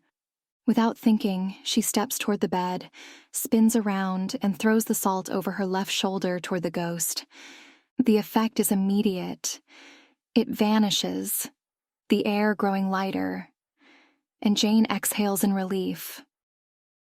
17. Jane. Jane paces, biting her lip as she watches Rees from afar. He's with the children, laughing at something Sophie said. For the first time since she arrived, he seems lighter, the usual grim weight absent. If only for now. She wishes she could do more. Watching him smile, genuinely, only makes the need to help him more urgent. He looks so kind when he smiles. So young, not weighed down by the invisible chains of grief. His golden hair catches the sunlight, his broad shoulders and easy movements showing a different man than the one she saw sprawled across his bed, pale and broken. It's clear the ghost of his wife haunts him in more ways than one. Even if he can't see her, she's there, pulling him away, making him absent or angry. But right now, his deep chuckles are pulling a smile from Marcus, and Jane's chest tightens with the need to protect this version of him, the kind, warm, happy version. But how? She's never felt the weight of her gift, her ability to see ghosts so keenly. Maybe it's not a curse after all. Maybe it's the one thing that can help Rees. If she had honed her skills, she could have already found a way to free him from his wife's ghost. Lost in thought, Jane doesn't notice Bill until he's beside her, his brows furrowed in concern. "Something on your mind?" he asks. Jane blinks, startled. "I wish I could do some research on..." She trails off. These people, her Uncle Bill, they don't look at her like she's crazy. They think she's normal, and she doesn't want to change that. Bill strokes his chin. "The library here's vast. You might find something useful." A library? Here? Jane hadn't thought of that. Without wasting another moment, she thanks Bill and hurries off. Her heart pounds as she makes her way to the first floor. The library is enormous, its shelves stretching floor to ceiling, filled with old, dusty books. The soft, golden light from the windows casts a peaceful glow. She scans the shelves until a title catches her eye: Occult Practices and Spectral Beings. Her heart skips as she pulls the leather-bound book free. The page is stiff and yellowed. Sitting in a quiet corner, she flips through it. Ghosts, it says, are spirits tied to the living by unresolved business, often attached to a place or person. To help a ghost move on, their old wounds must be healed. Jane shudders, thinking of the fire that had claimed Mrs. Hawthorne's life. How could she possibly heal that? As she reads on, she finds a section on creating protective circles to keep ghosts at bay. Relief floods her. She'll draw one around Rees tonight if she can. Jane walks across the space to the large bay, her eyes drifting onto the snowy ground surrounding the manor. Snow falls still, though it seems to be slowing down. Is the storm about to break? Across the field, beyond the white, icy flakes, 3 wolves roam the edge of the woods. 18. Rees. The night is quiet save for the soft hum of his children's voices as they play nearby. Rees glances out the window, noticing the snowstorm has finally begun to lose its intensity. The wind is no longer howling and the snowflakes fall more gently now, blanketing the ground in a soft white glow. Should break by tomorrow, Rees comments absently, eyes still on the fading snow. At his words, Marcus grows rigid, his little shoulders tensing. Rees catches the movement from the corner of his eye, frowning. "What's wrong, Marcus?" The boy remains silent, stubbornly so, his gaze fixed on the floor. Before Rees can press further, Sophie suddenly bursts into tears, her tiny hands wiping furiously at her eyes as she chokes out, "I don't want Jane to leave." Rees's chest tightens. He hates seeing Sophie cry, thinks both of these kids have cried enough for a lifetime. He kneels beside her, placing a gentle hand on her back. "Sophie, it can't be helped," he soothes, though the words feel hollow even to him. "Jane doesn't belong here, she's a human." "But she's nice," Sophie insists between sobs. "She tells the best mermaid stories." Rees's heart twists and he glances toward Marcus, who hasn't said anything but is watching him carefully. He doesn't miss the hopeful look in his son's eyes, the way Marcus's lips press into a thin line, betraying his own desire for Jane to stay. Rees knows they've grown attached to her in the short time she's been with them, and the thought troubles him. "Look, Jane doesn't want to stay here forever. She has friends and family to get back to." Rees tries again, pushing away the softening of his resolve at the sight of Sophie's tear-streaked face. "She has no parents," Marcus says quietly. "She's like us. She's alone." The words hit Rees harder than they should. He blinks, his frown deepening as he looks down at Marcus. No parents? Alone? The realization sends a pang of something akin to guilt through him. "It's true, Alpha. Jane grew up in an orphanage," Bill, who has been quietly observing, adds. "Her parents died when she was young. She's been on her own ever since." Rees's thoughts drift to Jane. He hadn't given much thought to where she came from, but the idea of her being so utterly alone gnaws at him. Wolves live in packs, and Jane might not be a wolf, but he can't help his protective instincts from flaring to life. Maybe she could stay. She could make a good nanny, someone to watch over the kids when he's preoccupied with pack matters. It would certainly take some of the burden off his shoulders. But then he remembers what she is. "It's too dangerous for a human to live among us. She doesn't belong here," Rees says, his voice gruff as he looks at his children, trying to explain. Bill nods slowly, his shoulders sagging in resignation. Even he knows the dangers. Humans, no matter how well-meaning, rarely thrived around shifters. Rees's world was a dangerous one. The risks were too great. 19. Jane. The night is thick with silence, broken only by the faint creaks of the old manor settling. Jane lies in bed, her heart pounding as she listens for any sign of movement in the darkened house.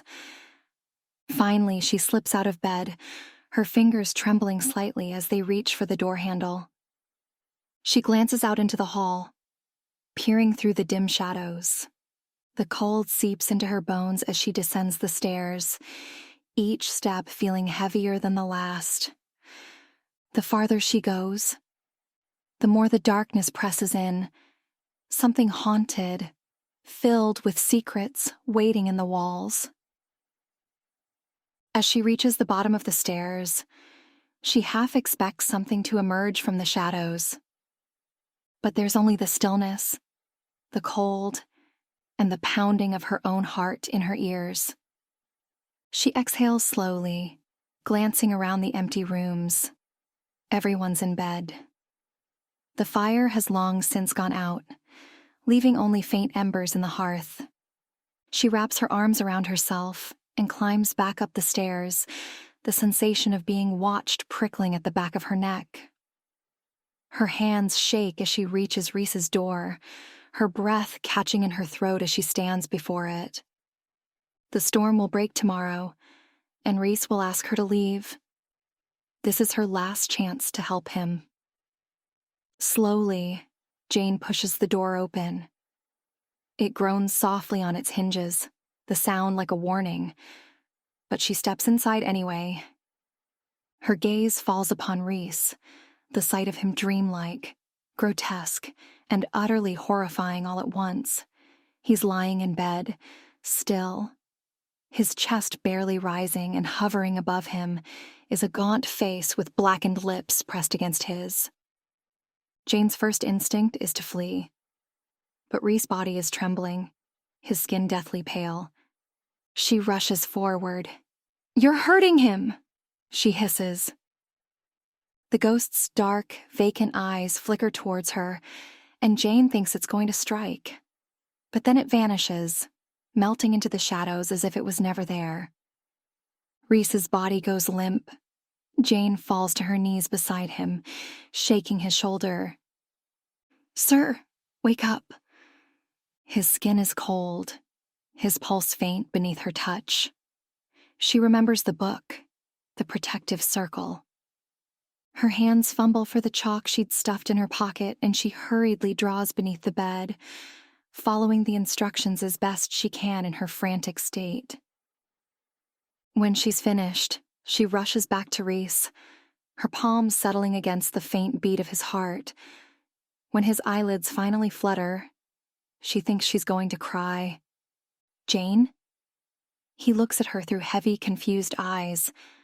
"You're awake," she breathes, holding back a relieved sob. "What?" Rhys blinks. "What are you doing here?" Realizing her hand is still resting on his bare chest, she pulls back.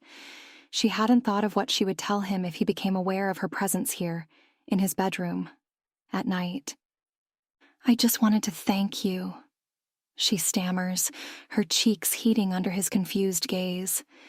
She struggles to find her words, her eyes lingering on the broad expanse of his chest, the faint sheen of sweat clinging to his skin. Rhys sits up slightly. "Thank me?" he asks, frowning deeper. "For what?" For saving me," Jane says quietly, her voice barely above a whisper. "From the snow. No one's ever done anything like that for me before." Rhys blinks at her, the confusion in his eyes deepening.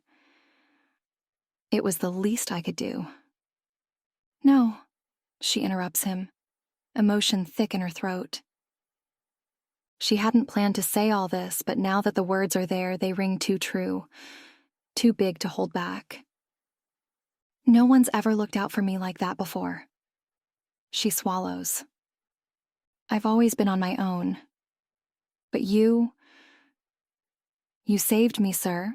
You owed me nothing, and yet you still risked your life to save me." Rhys is silent for a moment, troubled. "You're wrong about me," he mutters, averting his gaze. "I'm not—" But Jane cups his face with trembling hands. "I think," she whispers breathlessly, "I think you're wonderful." Rhys stares at Jane, gaze dark and piercing. Warmth spreads over her skin, and she forces herself to look away, her eyes landing on his bare chest. They linger much longer than they should on the curve of his shoulders, the way his muscles flex as he breathes, strength tangible in every firm line of his body. Jane's throat goes dry. The sight of him, so near, is stirring unfamiliar sensations, a deep craving that coils tighter and tighter into something urgent, pleasant but burning, an ache that makes her fingers twitch. She wants to feel the heat of that skin under her palms, wonders what his mouth might feel like against her own if he were to pull her closer. It would feel nothing short of perfect, she thinks. and there's no resisting her craving. She leans in and closes her eyes, the distance between them melting away in her mind as she imagines what it would feel like if he'd just... "What are you doing?" Rees's voice is sharp, cutting right through the haze. His hand is on Jane's shoulder, holding her in place when their eyes meet again. His eyes cold and detached, face burning with embarrassment. She quickly pulls back in retreat, desperate to flee the room to hide her burning shame. Rees's hand slides from her shoulder to her wrist. "Wait," he says. Her heart leaps, hope flaring like a flame catching on dry wood. What if he were to pull her back into his arms? Her mind races with images, his mouth covering hers, his hands sliding over her skin, their bodies entwined. For a moment, it's all she can think about. How much she wants and how much she needs. "Would you consider working for me?" Rees asks, calm and matter-of-fact. "As my children's nanny?" Jane blinks, trying to process what he just said. What? She stammers, feeling dazed. "I'm offering you a job," Rees repeats, still holding her wrist, though his tone remains just as unaffected. "Stay here, as a nanny for Sophie and Marcus." The words hit her like a cold slap. His gaze, detached and composed, couldn't make it more clear he has no interest in Jane whatsoever. She swallows hard, but then she realizes he's not only offering her to stay, but to give her a job, and she nods, forcing a smile. "Yes, thank you." A brief, almost imperceptible smile touches his lips, and then Rees releases her wrist. Jane turns, ready to flee the room, when... "Jane..." She freezes, her heart lurching reluctantly as she turns back to him. "It would be best," he says, his voice low, "if you avoided coming into my room from now on. Especially if you're going to be working for me." Feeling small and foolish, Jane lowers her gaze, nodding quickly. "Of course, sir," she mumbles, chastised. Without another word, she hurries out of the room, her mind swirling in a storm of confused frustration, when she shuts the door to her room behind her and climbs into bed. Her body is still humming with need, though her heart is heavy with rejection. What just happened? Her eyes close and she tries to steady her breath, pressing her hand to her chest, then lower and lower, imagining her fingers are his. How can it all feel so good while leaving her so utterly confused, yearning for more? 20. Rees. Sleep won't come. Rees lies in bed, staring at the ceiling, but Jane's scent still clings to the room, wrapping around him. So sweet, it's indecent. She shouldn't have been in his room, but mostly he shouldn't have let her stay as long as she did. He'd been too intoxicated with the blatant lust in her eyes, the heady sweetness in the air. Being human, she hadn't even realized how obvious her scent had been betraying her desire. But Rees was a wolf, and he had felt it change, thickening with arousal for him. All for him.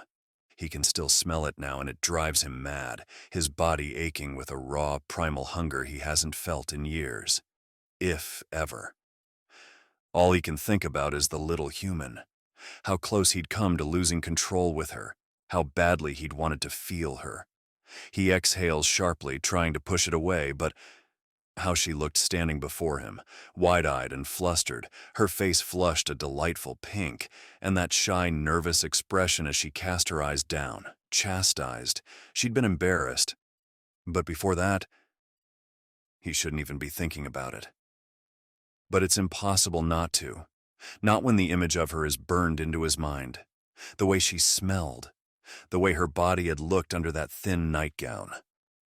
Rees groans, and couldn't she tell it left every curve of her body exposed, so soft, so damn feminine? He squeezes his eyes shut, but it's no use. He can still see the lines of her, the full swell of her breast, the gentle dip of her waist, the roundness of her hips. Heat burns low in his gut. He knows damn well he can't touch her. Not like that. Unfortunately, he can remember, and he does. Those long lashes fluttering against her flushed cheeks, the little breathless sound she'd made as she parted her lips, leaning in closer, practically begging to be kissed. His fingers twitch at the thought, at the tortuous possibility. Jane wanted him. That much was obvious now. What would she have done if he'd claimed her mouth, if he'd allowed himself to touch? He imagines his hands on her, trailing down that waist, gripping those damning hips and pulling her close. How far would that pretty blush of hers spread if he touched her like that? How breathless could he make her if he kissed the soft skin of her neck, if he dragged his teeth along her throat, her pulse racing under his lips? He shifts in bed, but the tension only builds, and now he's wondering how she'd taste, how she'd feel beneath him, her skin flushed and damp with sweat, her voice thick with pleasure. How good would she smell if he wrung every ounce of pleasure from her, if he made her come undone, her body shaking with release, her breath ragged, calling out his name. Cursing under his breath, Rhys forces himself to his feet. His bare feet hit the cold floor as he strides toward the bathroom. The moment the water hits him, ice cold, he grits his teeth, letting the shock of it drive away the heat coursing through his body. He cannot let this continue with Jane. He's going out of his mind, driven by the scent of her, but she's human, fragile, and no matter how much his body craves hers, no matter how much he wants to take her, she's vulnerable, innocent. She's off limits. 21. Jane. Jane barely sees Rees the following month. The man leaves almost as soon the weather clears, leaving her with intrusive, lingering thoughts and 2 children left with only Jane to cling to, in the absence of their father. All things considered, though, both of them are doing well. As the day passes, they slowly open up to Jane, sharing thoughts, dreams, and hope with their new nanny, though both children refuse that she accompany them during their long afternoon trips in the woods. But Rees had warned her about this and assured her it was all fine for the children to roam the woods alone, only telling her to fetch Bill if they weren't back by nightfall. Rees. Jane is left to say the name in the confines of her mind alone during the day. At night, she dreams of him, of his lips against her skin, and his voice murmuring things against the shell of her ear she cannot quite remember upon waking, but which leaves her body aching. She catches glimpse of him in passing, or, more likely, in the portrait gallery she's discovered, filled with paintings of Hawthorne family members going back generation. Unlike everyone else, Rees hasn't 1 but 2 portraits of himself hanging there. One where he smiles, bright and full of life, and the other where he scowls, cold and domineering. Jane had asked Ms. Teal once in the first week of his absence, when she thought he'd be back. She'd only been met with an evasive answer that implied Mr. Hawthorne had better things to do than entertain her, and a knowing glance that all but yelled at Jane not to go there. It was for the best, though. It really was. Rees staying away meant keeping him safe from the ghost of his wife. That's what Jane would tell herself, except then Sophie would ask about him, or Marcus' eyes would brighten at the mention of him, and her frustration with his absence would return full force. While the children roamed the woods, Jane would spend time helping Uncle Bill around the grounds, often sharing her concern about Rees's absence and its toll on the children. Bill, too, seemed troubled, though he always defended that it was hard for Rees to come home now, with the mistress gone. Jane hadn't seen her ghost since Rees had left, but it haunted her still, almost as much as the man did. She couldn't help but wonder about her, what she'd been like when she'd still been alive. She cautiously asked Bill what had happened to her, once, but he grew evasive, pursing his lips thoughtfully. "You wouldn't understand, Jane. It's hard to explain to a—" He'd paused, careful. "You know, near the end, she wasn't really herself anymore. Not even her children could reach her. She'd kept to her room and stared into space, didn't eat, didn't talk to anyone but the master. It took a toll on him. He did all he could for her, but what was she like before? She'd asked, throat feeling tight. Joyful and full of life. Strong. A force of nature not unlike Miss Sophie. When she wanted something, you could be sure she'd get it. Bill had replied with a fond smile. Everyone loved Eliza very much. No one more than Mr. Hawthorne, I'm sure. She'd murmured thoughtlessly. Bill grew solemn as he'd concluded. The master adored her. Adored her, Jane thought, her heart tightening for Rees and the children. They all adored her, and unknown to them she was still there, though not really herself, just like she hadn't been before death, stuck in silent despair. 22. Rees. Rees sits in his office, sunlight filtering through the windows, hinting at the nearing arrival of spring, but the warmth feels distant, barely reaching him. It's his first real day back after months of keeping away, and though he's home, the familiar heaviness already settled in. But he's been away too long and his children have grown. Sophie more confident, Marcus more childlike. Jane's presence has brought a lightness to them both, something he couldn't provide. And now Rees can't help but wonder if it's time for them to leave this house. The isolation here weighs them all down. Perhaps it's time to move on from this house. But if they were to live among the pack, Jane wouldn't be able to stay. The thought of the small human lingers, tugging at his mind. He wonders what she thinks of his absence. That he's a terrible father, surely. He's been away for so long, and Jane doesn't even know he's an alpha, has no idea what keeps him away, which makes it all the worse. He's seen her with the children, ever present and patient. He'd like her opinion about the potential move, which is why he's asked Ms. Teal to fetch her for him, to know what she thinks about taking the children away from here, in the near future. But as Rees sits there, something shifts in the room, a cold weight settling on his shoulders. The familiar sense of dread wraps around him tight and unrelenting. The optimism he felt just moments ago starts to waver.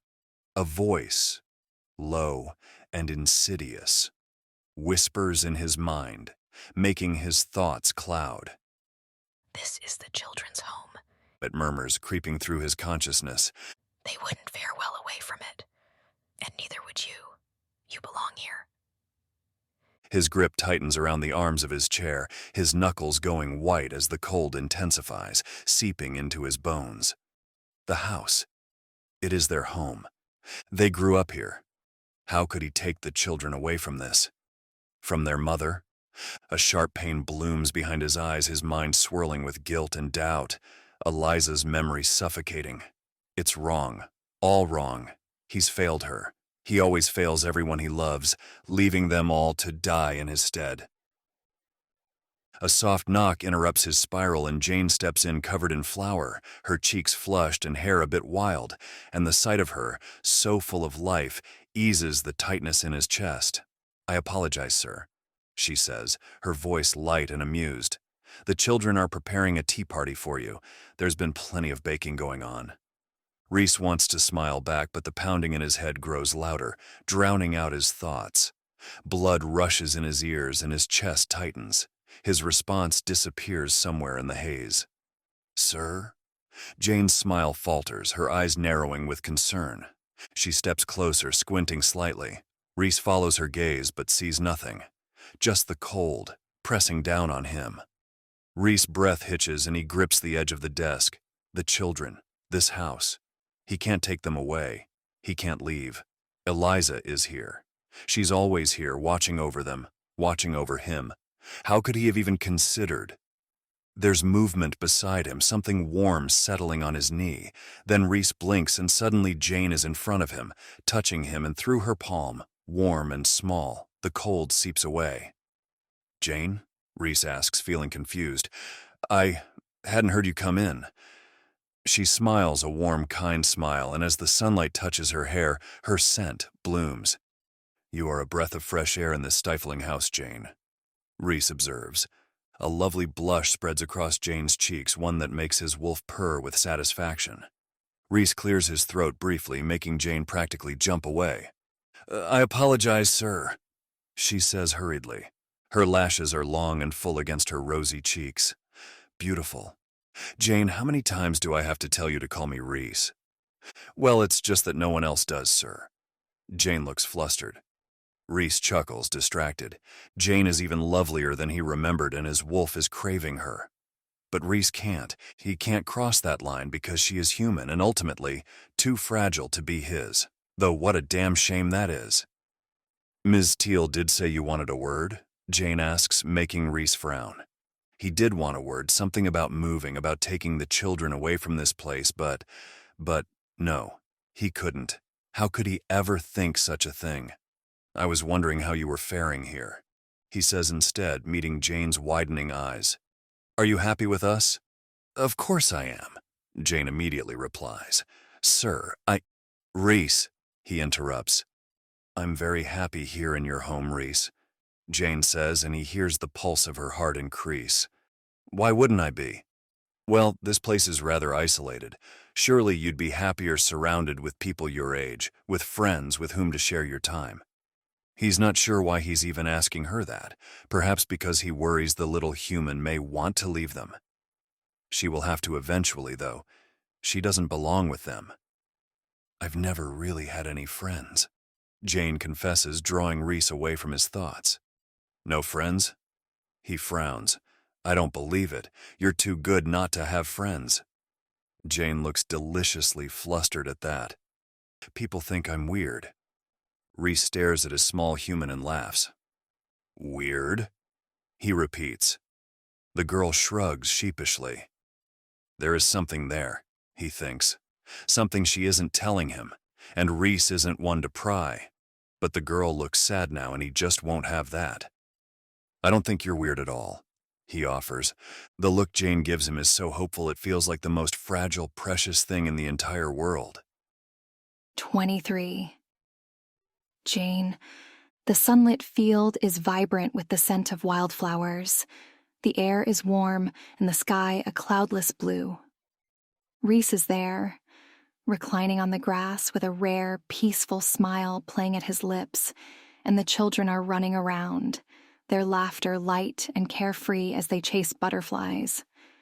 Come on, Jane, come play with us, Sophie calls, her voice ringing through the air as she spins in circles, her golden curls bouncing. Jane laughs, the sound bubbling up naturally. She moves, ready to join them, but a strong hand wraps around her wrist, holding her in place. She turns, startled, to find Rees looking at her. Stay with me, he says, his voice low and playful. Jane feels a flutter of warmth in her chest. But the children... They're fine, he interrupts, gently pulling her to him. She stumbles, landing squarely on his lap. Rees's laugh is a deep, rich sound that vibrates through her. Jane's heart races, flustered by his pleased smile. I'm not sure this is what friends do, she manages, her gaze flitting to his lips, only inches from hers. Rees smiles. But you don't really want to be friends, do you, darling? He teases, voice dangerously smooth.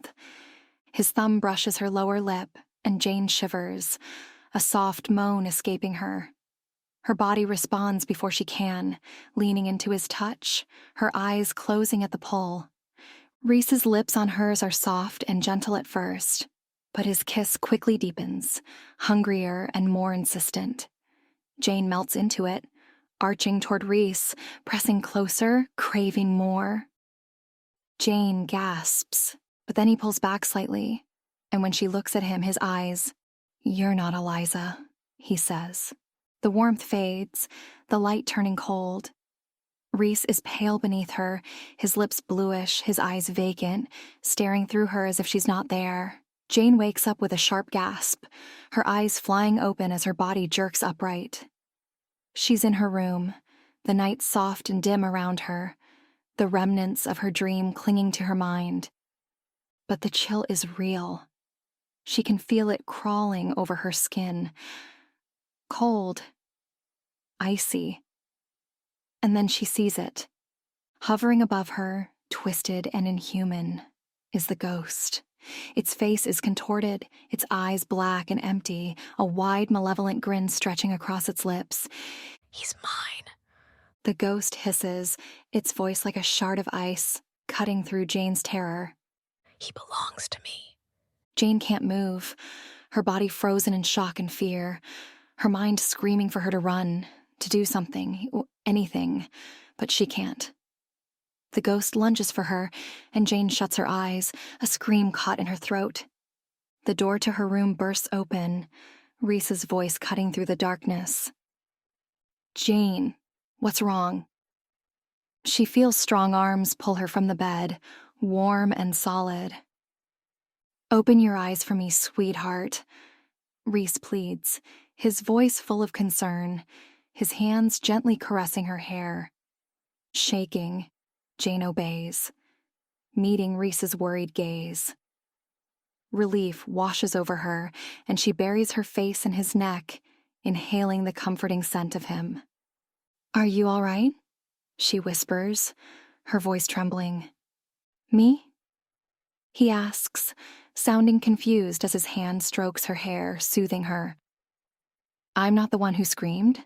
What happened?" Jane clings to him, her heart still racing, but when she glances toward the corner of the room, it is still there, watching her. She knows in that moment that the ghost has to be dealt with. For good.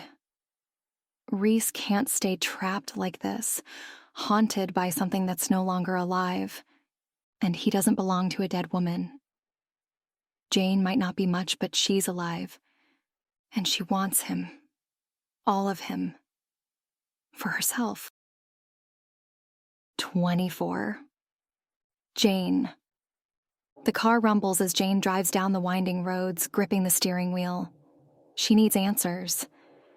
Something to banish Eliza's spirit for good, but she's read every book on the matter in the mansion's library, and she's running out of ideas. With the children safe with Bill and Rhys away, Jane seizes the opportunity.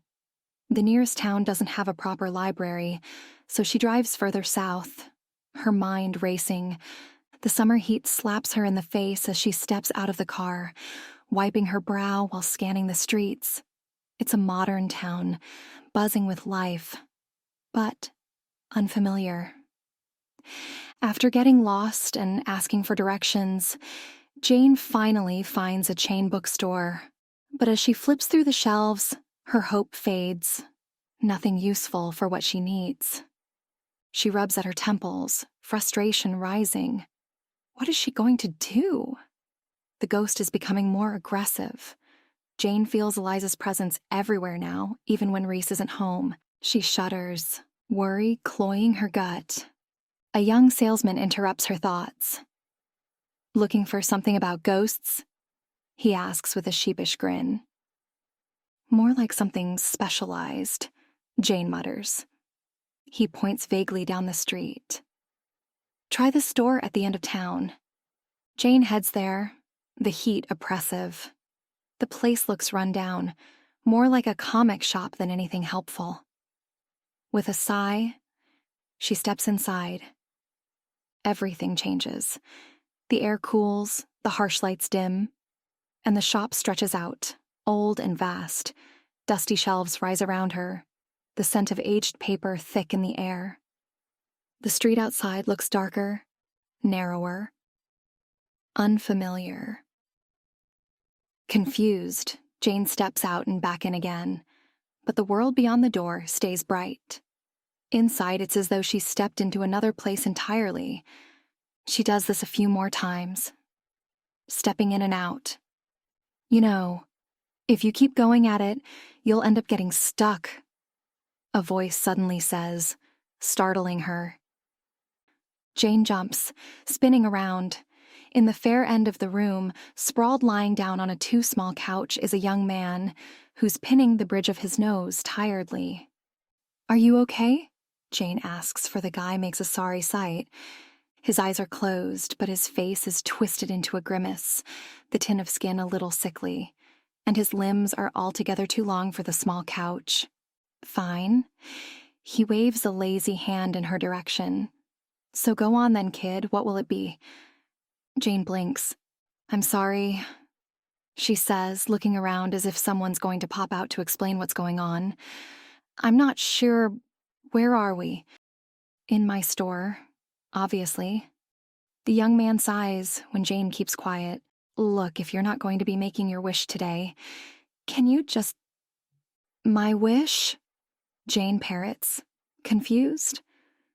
The young man snaps one of his eyes open, a bright green eye that makes him look somewhat feline. If you've found this shop, then you must have a wish. He observes, expression bored. Jane is suddenly overcome with the utmost certainty that this man with messy copper hair may look young, but he's anything but. She doesn't know what he is, but the sight of him makes her uneasy. There's something odd about him, ancient and dark. Are you a ghost? She asks timidly. She's never seen such a human-looking ghost, though. He raises an eyebrow before sagging back in the armchair of the couch. I'm a magician, he says, and I grant wishes to whoever is desperate enough to make one, like you. So, if you have some pressing desire, now's your chance, kid. Jane begins to look around the shop for any hidden camera. Can you do anything about ghosts? She asks, mind swirling with questions. You're very focused on ghosts. The young man grunts. You're being haunted by one? Jane gapes, slightly. This is the first time in her life where she mentions ghosts to someone without getting laughed at immediately. Yes, she exclaims, relief flooding her body. Or, well, not me, exactly. My boss, friend. She corrects. Your boss friend? The magician, or whoever he is, lets out a long, suffering groan, muttering something to himself about not being nearly drunk enough for this. Jane deduces he isn't particularly happy with her presence, and dread settles in. What if this person, the only other one in the world she's ever met who seems to be taking ghosts seriously, refuses to help her? Please, she says, stepping closer into the shop. My friend's in danger, and I don't think I could live with myself if something were to happen to him. The young man snorts. Then make a wish, he says, but I must warn you, if I grant it, I'll be taking whatever it is you love most. Jane frowns. She doesn't know if this is true, but in the case that it is. But the man I'm trying to save, he's what I love most, she confesses, face heating up. It's the first time she's ever said the thought out loud. A small, surprised gasp escapes her. Meanwhile, her host lowers his head below his couch, reaching for something underneath it, which turns out to be a bottle of what is most likely alcohol. If you make your wish, and your boyfriend is what you love most, he says, opening his bottle. He isn't my boyfriend, Jane interrupts, heartbeat picking up as she adds, voice small. But I do love him, very much so. The magician rolls his eyes while taking a long gulp of his drink. Well, he says, if you make a wish and your hopeless crush really is what you love most, then as a consequence for the wish, you'll probably be apart from him forever. Jane's heart twists painfully at the words. Away from Rees? Forever? She cannot bear the thought, cannot even imagine ever being happy again if away from him. The magician takes in her crumbling expression and sighs. Here. He waves his bottle at Jane. Have some, it'll help. What is it? Jane asks curiously. A magical brew which makes all feelings of hopelessness go away. It looks like whiskey, Jane comments. Precisely, the magician smirks. Jane takes a careful look at him. There's a deep-rooted sadness behind his green orbs that's making her feel more lonely than she ever has. Are you sure you're not a ghost? She asks. Pretty sure. He waves his bottle again, and this time Jane does accept to take a small sip. It tastes better than expected. Does it make me selfish if I decide not to make a wish I know could help him? She asks with a sigh. It probably does. If there's a chance to free Rhys of Eliza, she should take it. But at the cost of losing him. The thought compels her to take another sip of whiskey because she doesn't know what to do with her hands. You could always tell him to wish his ghost away, the magician observes. He doesn't know it's there, and he wouldn't believe me if I told him. Jane sighs, bringing the bottle to her lips. For the first time in my life, it feels like there's something worth living for, and even though it's probably wrong, I don't want to let it go. She pauses, drinks, then takes a look at the man. Do you know what I mean? She asks. He doesn't respond immediately, looking troubled for a moment. No, he then replies, taking his bottle back from her. 25. Rees. Jane hasn't been home for hours. Rees had returned to the mansion expecting to see her there for dinner, but she'd apparently driven to town earlier today, and now the sun is set. But she is still out, God knows where. Probably enjoying herself with friends, he tells himself, pacing the living room. Rees sinks down onto the couch, running a hand through his hair, and reminding himself the girl is perfectly allowed to have friends while his wolf growls in the back of his mind. She isn't yours, he tells himself. But what if Jane isn't with someone else at all? What if she's lost or hurt somewhere? He's about to storm out of the mansion, determined to find her, when suddenly a weight settles onto his lap, warm and soft. Out of thin air, Jane appears, gazing up at him with wide, glassy eyes. "Oh, I'm home," she giggles, her voice bright and carefree as she wraps her arms around his neck. Her scent floods his senses, a mix of sweetness and something heady, tinted with alcohol. Rees stares at her, stunned. "Jane, what happened? Where did you come from?" "I can't believe that teleportation thing worked," she replies cryptically. Then she leans her forehead against his chest and groans. "Met a magician?" she mumbles sleepily. "Might have a solution for the ghost." Rees frowns, confused. "The ghost? What are you talking about?" But then it hits him. Her scent, the flush on her cheeks, the slight slur in her words. "Jane?" he asks, amused. "Have you been drinking?" She tilts her head back, looking up at him with a dazed smile. "Me?" Her giggles bubble up and she hugs him tighter, her body pressing against his in a way that makes his pulse quicken. "Well, perhaps a little. You know, I'd never had alcohol before. I like it. It feels warm and good. Like you. You feel so good, Rees." She concludes with a whine. Rees keeps still, becoming acutely aware of how close she is, her body fitted perfectly against his. Jane's eyes flutter and she gazes up at him, her pupils dilated. "Why is the room spinning?" she wonders, confused. "Because you're drunk, darling," Rees replies, his voice a little more tender than intended. She giggles again, rolling her eyes. "I'm not drunk," she quips, her small hand sliding down his chest. Gritting his teeth, Rees is about to respond when her lips brush against his neck, hot against his skin. "I'm just in a bit of a mood right now, that's all," Jane confesses, purposely grinding her hips down against him. Rees stills hers immediately, suppressing a groan. "Right, time for bed," he hurriedly declares, lifting her into his arms. "To your bed?" She wraps her arms around his neck, a pleased smile on her lips. "No, darling," Rees replies, clenching his jaw because he's picturing her trapped beneath him, her body soft and pliant under his hands, her wet, parted lips moaning his name. He clears his throat. "That wouldn't be a very good idea," he concludes, sounding unbearably strained. Jane doesn't reply, instead snuggling into him with a content sigh. By the time Rees reaches her bedroom, she's already half asleep, her breathing slow and deep. Laying her down on her bed, he can't resist pressing a soft kiss to her forehead as Jane watches him peacefully, her eyes half-lidded but filled with devastating adoration. Rees blames it all on the alcohol. "What did you get up to tonight?" he asks, tenderly brushing a strand of hair from her face. Jane pouts, her eyes fluttering closed. "I was trying to forget," she mumbles plaintively. "Forget what?" Rees asks, his voice barely a whisper. Her answer comes in a soft, slurred confession.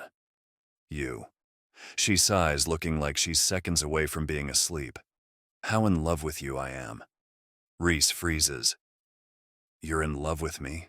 He repeats, heart clenching painfully in his chest. Eyes still closed, Jane stretches languidly, completely unaware of how much she's torturing him. And it hurts because you don't feel the same. She whines, her voice growing softer. Meanwhile, Her words trail off, but the image they paint is seared into Rhys's mind nonetheless. He leans closer. Meanwhile, he prompts, voice rough. Jane moans softly, her lips curving into a sleepy smile. I think about, how good it would feel if you...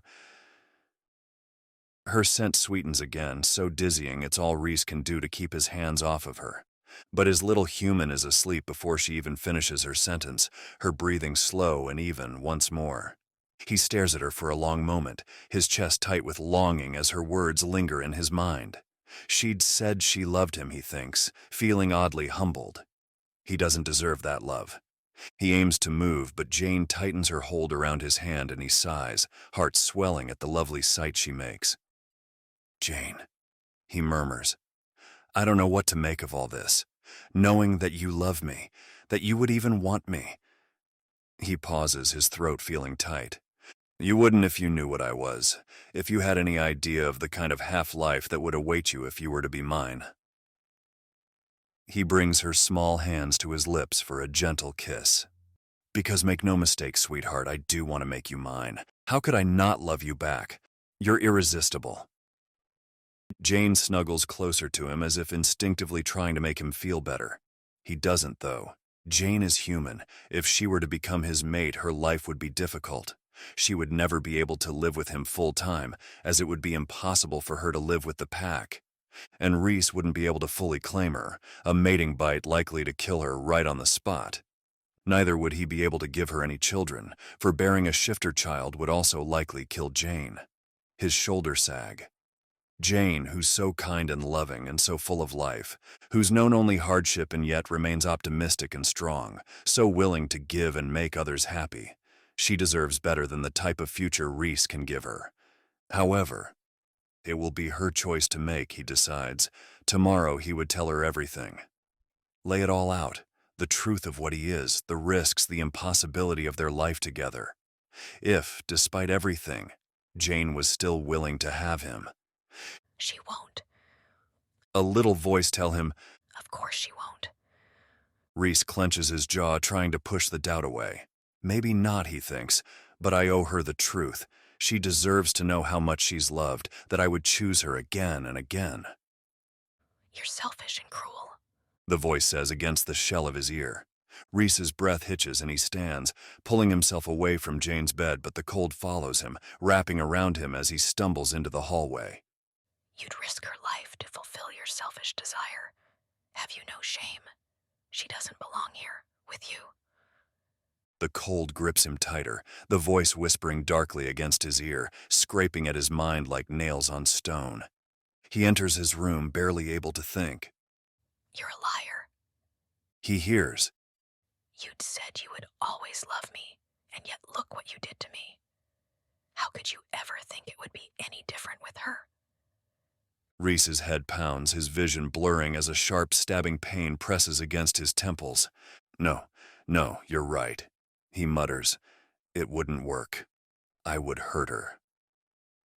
The cold grows deeper, seeping into his bones, freezing him from the inside out. Then you know what you need to do. The voice tells him, soft and sickly sweet, wrapping around him like a noose. His hands fly to his head, gripping his skull as if to keep it from splitting apart. Rhys feels like he's sinking into icy waters before everything goes black. 26. Jane. The early morning light slices through the curtains, searing her vision. Jane groans, pulling the covers over her head in a vain attempt to block out the brightness. Her mouth is dry. Her stomach churns and her thoughts are fragmented, like pieces of a dream that refuse to come together. The last thing she can recall is being in the magician's shop. She vaguely remembers talking about the ghost, the strange man offering her whiskey. Never again, she swears. And then a young woman came in. She had strawberry blonde hair, but after that, her memory blurs into an incoherent haze. She sits up, blinking against the sharp pain in her temples, and gasps when she sees a figure in the corner of her room. Rhys. He's seated in the farthest chair, watching her in silence. His expression is hard to read, but the air between them feels thick with tension. But it's Rhys, and Jane Hart leaps with joy anyway. "Hi," she greets him, her voice hoarse from sleep. His face is pale, almost ashen, and there's something wrong in the way his hands tremble, even though that they are clasped tightly together. "Is something wrong?" she asks. Rhys clears his throat, the sound rough and cold. His eyes are dark and distant, almost empty. He leans forward slightly, but his eyes never meet hers. "We won't be needing your services anymore." His voice is flat, emotionless. "I think it would be best if you packed your things and left today." Jane's heart sinks, disbelief flooding her senses. "Why?" Her voice trembles as she tries to process his words. "Are you angry with me?" Rhys stays silent, his knuckles white where they grip the armrests of the chair. The tremors in his hands become more noticeable, his jaw tightening as if he's holding something back. "I found you drunk last night," Rhys finally says, and Jane's stomach drops. "Do you remember?" I'm sorry, I didn't mean to," she stammers, cheeks burning with embarrassment. But he cuts her off with a hand movement. "You told me you love me?" His words strike like a hammer. Jane freezes, her heart skipping a beat. She doesn't remember that, doesn't remember saying anything like that, but I didn't mean... She stutters, her voice barely above a whisper, but Rhys's gaze is unrelenting. Is it true? His words are harsh, but his voice cracks, almost imperceptibly. Jane searches his face, desperate to find something, anything that tells her what he wants her to say. Her voice falters as her emotions swirl. But she doesn't want to lie to him. "Yes, I do." Rhys's face hardens further, and the despair she thought she saw in his eyes vanishes as quickly as it had appeared. "You're my nanny, Jane. My employee." The words hit like a physical blow. Jane's chest tightens, her heart shattering into pieces. "I know," she whispers, her voice trembling. "I know that. I promise you won't ever hear any more of it." Rhys stands abruptly from his chair, his movements agitated, his hands gripping his head as if he's in pain. "It isn't enough," he growls, turning his back to her. "Keeping you here, it's a betrayal." "A betrayal?" Jane repeats, confused. Because of Eliza? At the mention of her name, Rhys startles, his shoulders tensing as though he's been struck. "Yes," he finally says through gritted teeth. "Look, Rhys, I know how much you loved her. I understand that, and I would never try to take her place." Jane's heart clenches. "But Eliza, she's gone. You need to let her go. Pack your bags, now." His voice is sharp, cutting through her like a knife. Jane flinches at the sudden bark of his order, her tears spilling over. "Rhys, please," she begs, her voice breaking.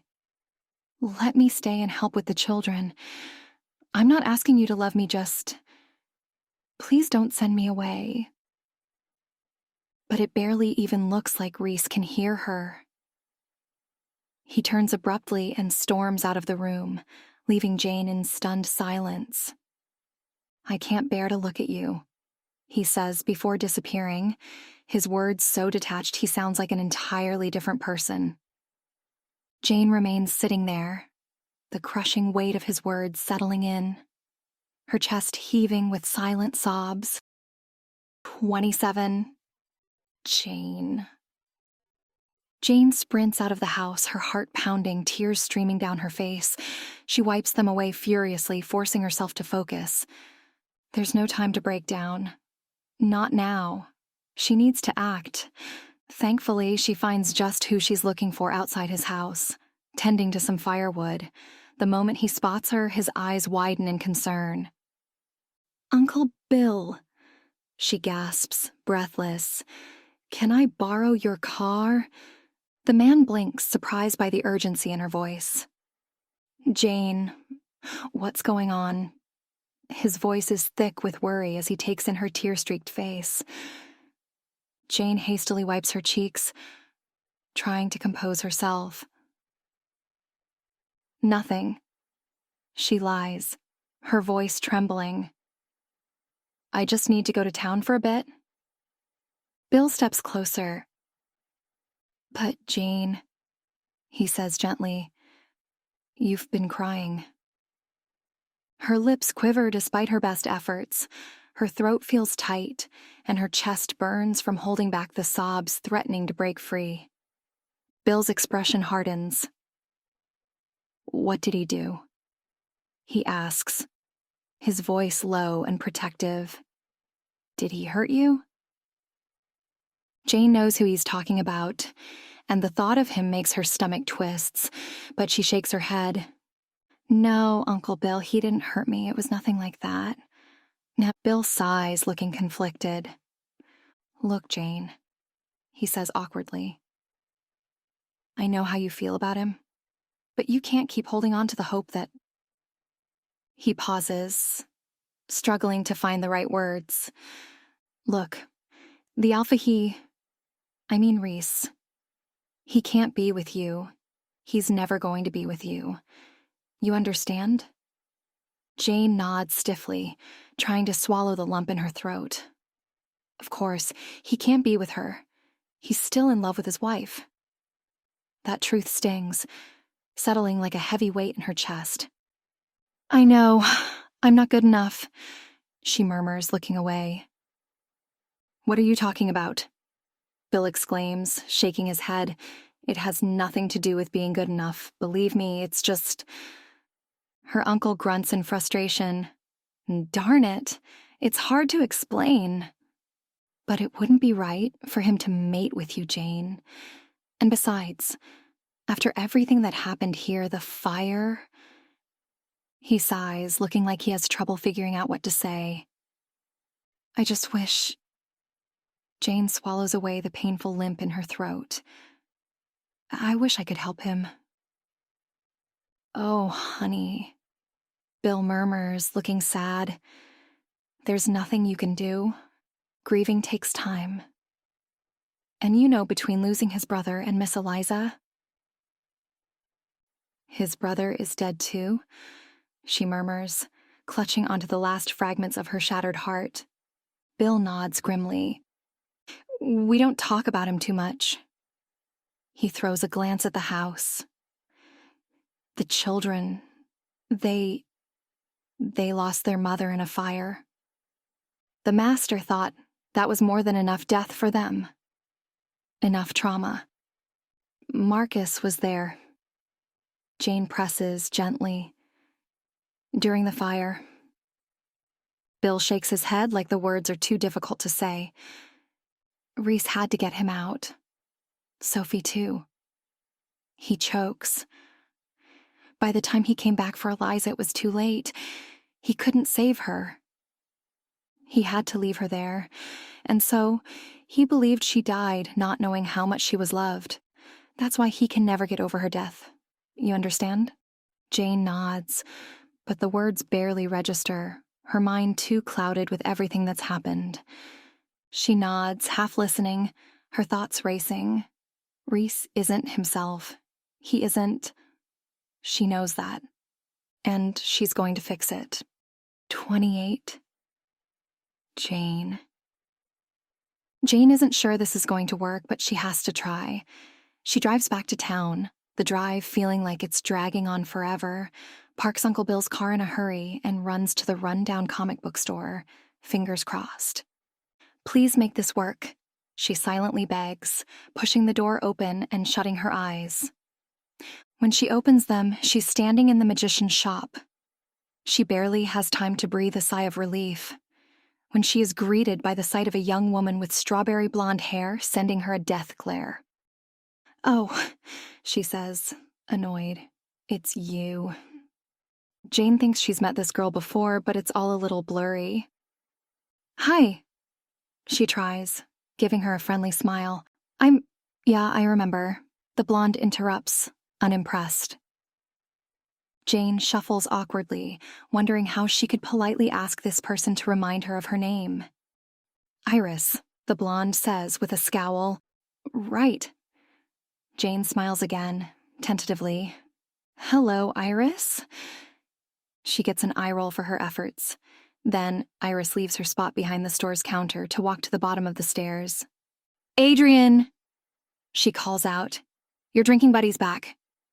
Iris then turns back to Jane, giving her an expectant glance that makes Jane gulp. "I apologize for yesterday," Jane tells her nervously. "I don't know what I—" She's interrupted by the sound of footsteps announcing the magician's presence. He appears on top of the stairs, hair even messier than the day before, to give Jane a brief glance. "Who's this?" he asks, pointing at her, though giving Iris a look. The latter looks like she wants to throttle him. "That's Jane," she says, emphasizing the name. "And what does she want?" Adrian asks. "You should know. You're the one who hung out with her all day yesterday." The magician blinks. "I've never seen this person in my life," he replies, sounding shockingly sincere. Jane clears her throat. Actually, she jumps in because despite her awkwardness, she has no time to waste. "We did meet yesterday. You were drinking? By yourself?" "Sounds about right," Iris mutters under her breath. You said you could grant me a wish?" Jane insists. Adrian groans dramatically. "Iris," he begins, sounding pitiful. "Could you—" "Nope!" The blonde shrugs, stepping away. "I don't care how hungover you are. You're on your own." Jane watches her disappear into the back of the shop, stomping her feet. "Well, thanks a lot," the magician grunts, stepping down the stairs. "She's been angry with me for weeks, and now thanks to you, she's angry again." "Me?" Jane blinks in confusion. "What did I do?" "Fuck if I know." Adrian shrugs. "Now, about your wish. I remember you said you'd take what I love most in exchange, and that it would probably mean I wouldn't see Rees anymore." Jane cuts in. "Who's Rees?" the magician asks. Jane ignores him. "But if I don't do something, I'm going to lose him anyway. I'd rather we be apart, knowing he is safe and happy." "It's way too early for all this drama," Adrian sighs, sagging in his chair. "It's 1 p.m., Jane observes, receiving an annoyed glance in response. She clears her throat again. "My friend Rees is being haunted by a ghost. The ghost of his dead wife, to be exact." She summarizes. "Sometimes this ghost talks to him, and it affects him. He becomes angry, not like himself. For example, just earlier he fired me." "Maybe he fired you because you were getting wasted here instead of doing your job there." Iris's voice cuts in from the back. Adrian sits up in his seat at the sound of her voice. "No," Jane says. "He wouldn't just fire me for that. We're friends. He cares about me, I know it. All these cruel things he said to me, he'd never have said them if it weren't for the ghost of his wife. She's stuck here, and well, they can't let go of each other." "Right." The magician sighs. "So, you wish for this ghost to go away?" Hope flutters in Jane's chest. You could do that? She thinks of doing it, of simply wishing Eliza away. But she remembers Bill's words, how he'd said Rhys adored her. She thinks of the children, Eliza's children. And mostly, she thinks of Rhys claiming letting Jane stay would feel like a betrayal. If she just wished Eliza away into oblivion, none of them would get the closure they need. I heard ghosts remain in the land of the living because of unfinished business of sorts, she says, making the magician raise an eyebrow. So, couldn't I wish for Eliza to find closure, instead of just making her disappear? She and Rhys really loved each other, but a fire tore them apart. I think she needs to say goodbye. Adrian gives her a careful look. If you wish for the ghost to find closure, I will give it closure, meaning I'll be giving it exactly what it wants, no matter what. Jane bites her lip, thinking of Bill's confession. Rhys chose to save her children instead of her. He thinks she died thinking he didn't love her. But if she could just know how much she is missed. Adrian grimaces. If knowing this is what she needs, then she will have it. He says, should you wish it? Jane clenches her fists. I do, she says with a nod. 29. Jane. The road blurs ahead of her as Jane drives back from the magician's shop, her mind a whirlwind of emotions. Hope swells in her chest. Finally, Eliza might be able to find peace. If the magician's magic works, Rhys and his children could be free from the ghost that's haunted them for so long. But along with that hope comes a deep ache in her heart. The idea of losing Rhys cuts through her like a blade. She grips the steering wheel tighter, blinking back tears as she thinks of him, his rare, warm smiles, the moments when his laughter had filled the house, the way he looked at her when he wasn't weighed down by grief. She finally found something, someone worth holding on to. And now she was going to lose it all. But this was for the best. Eliza needed closure, and Rhys deserved to move on, to be happy without the weight of his guilt and pain. He needed to be free of the ghost that clung to him, that poisoned his mind and heart. Still, it hurt. She wipes a tear from her cheek, her mind drifting to the magician's words. Once Eliza found her peace, he would take what Jane loved most. Her hands tremble on the wheel. She knew what that meant.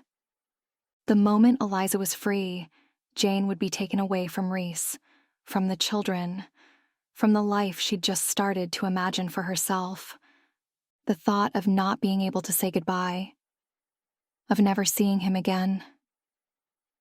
Maybe I still have time, she whispers, her voice hoarse. I can at least say goodbye.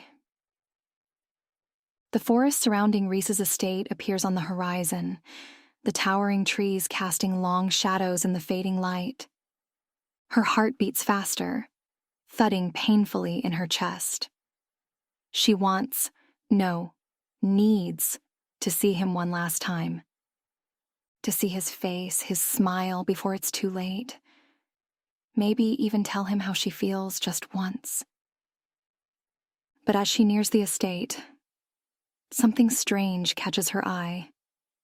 Smoke. Her heart lurches. A thick plume of black smoke rises over the tree line, curling against the dusky sky like a dark omen. Panic surges through her veins. Number it can't be. She slams her foot on the gas, the car lurching forward as the engine roars. Her heart races, dread clawing its way up her throat. The smoke grows thicker the closer she gets, and as she rounds the last bend, the full horror comes into view. The house, Rhys's home, is engulfed in flames.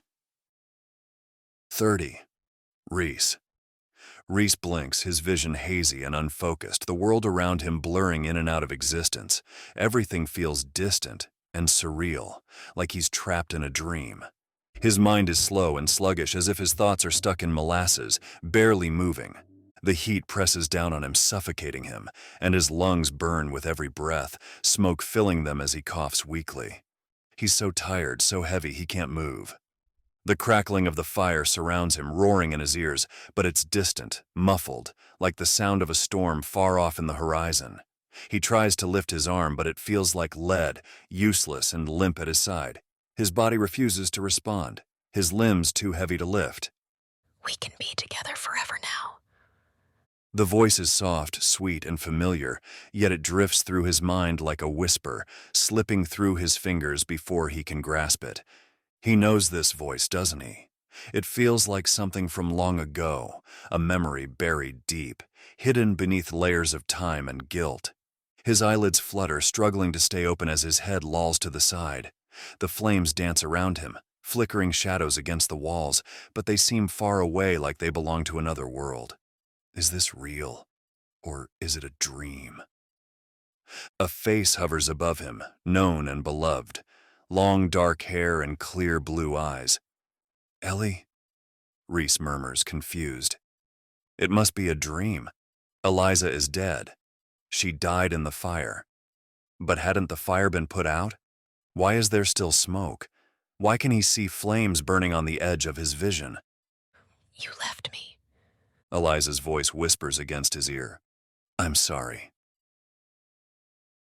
Rhys's words get trapped in his throat and he coughs. I had to get the children to safety. We were supposed to be together forever. Eliza accuses.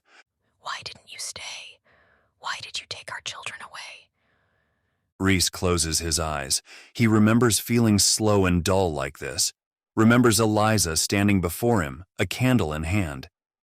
I can't take this anymore, She'd said. Even near you, I feel like we are apart, Cliff. It hurts. My entire soul hurts. And then she'd taken the candle over to the curtains, the carpet. You lit that fire, Rhys rasps, remembering. He remembers Eliza's dead-eyed stares, so far from the ones he'd grown up with. Her apathy, her disinterest, the way she wouldn't even hold Sophie.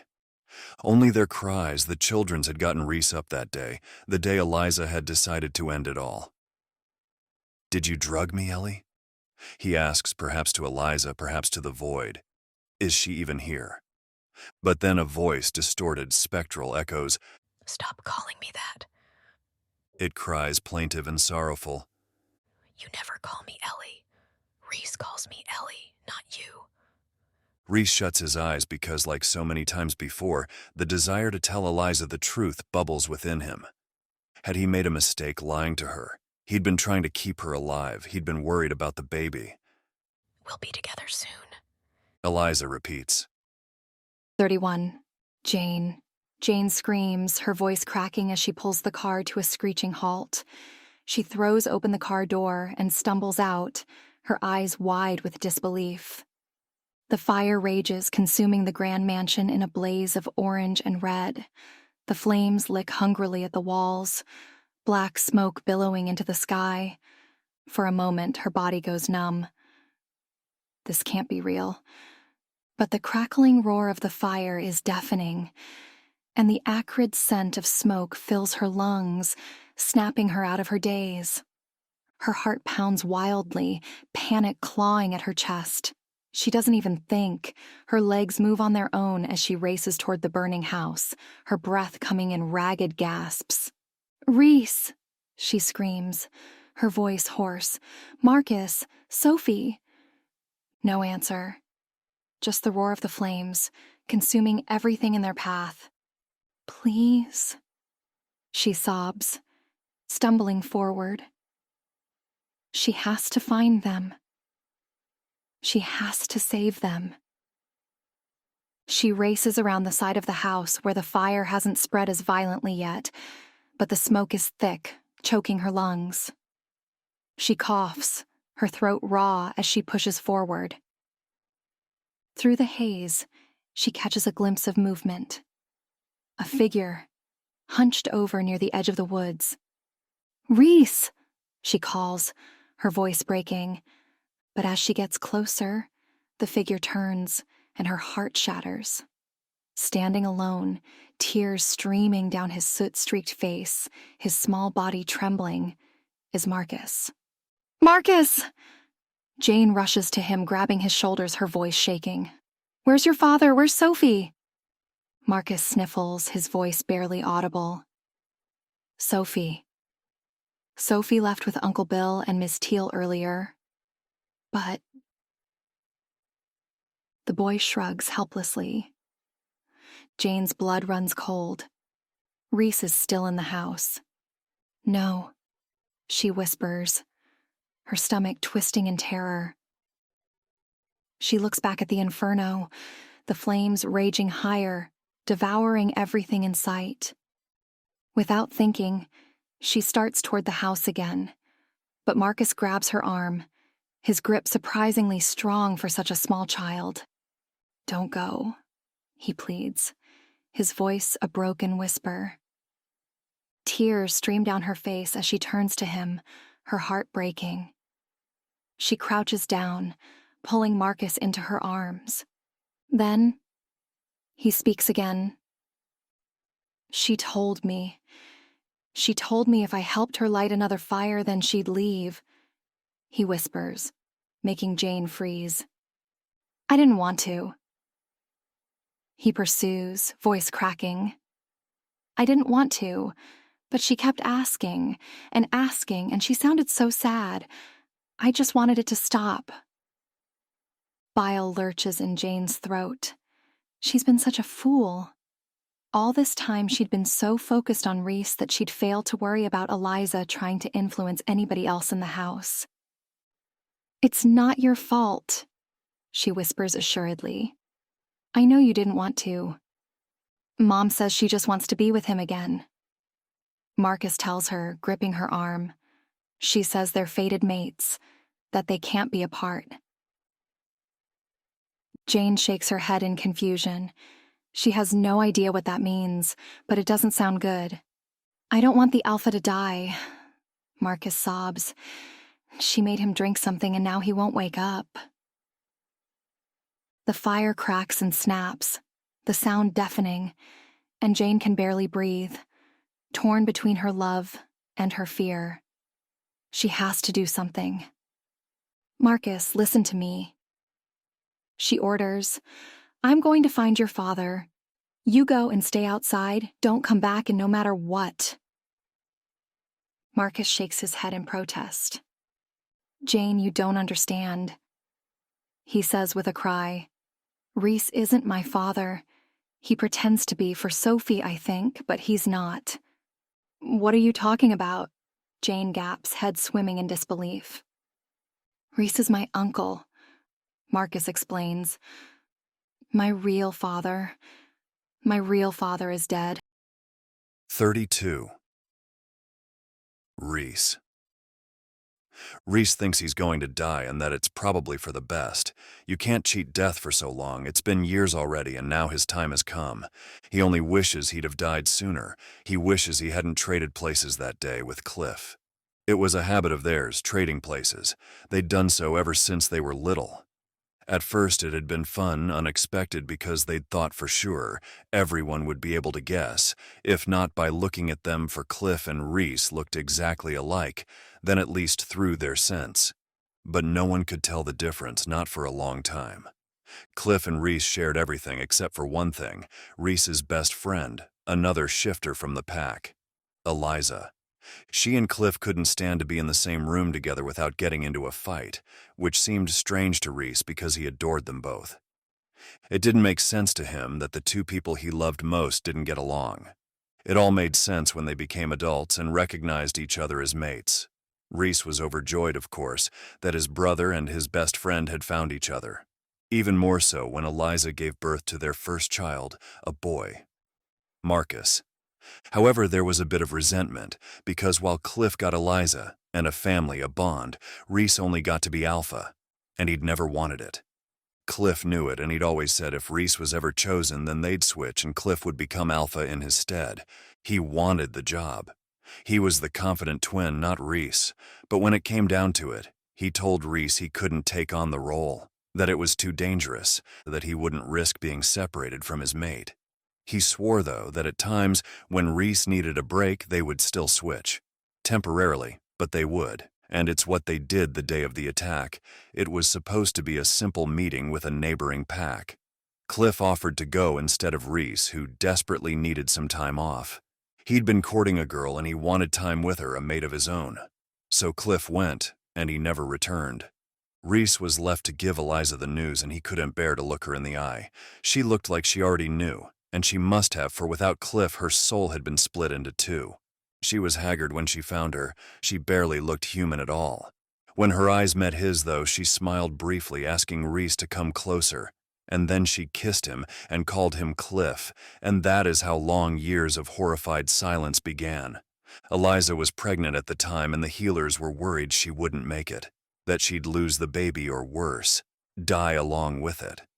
The only times when a bit of color would return to her cheeks was when Rees came by, and she'd make him pretend, act like his dead brother. And so Rees did, until he wasn't even sure Eliza was really pretending anymore. Sophie was born, and 2 years passed, though Eliza never got better. And then one night, he woke up to a house in flames, the children screaming for him. Now the house is burning again, but Rees knows his children are safe. He made Ellie swear she wouldn't take them, in return for him paying his debt. If she wants him dead for having his brother killed in his stead, then so be it. Rees just wished he could have seen his small human one last time. 33. Jane. Jane races through the flames, her lungs burning. Every step feels like it's dragging her deeper into the fire, the heat searing her skin and sweat dripping down her back.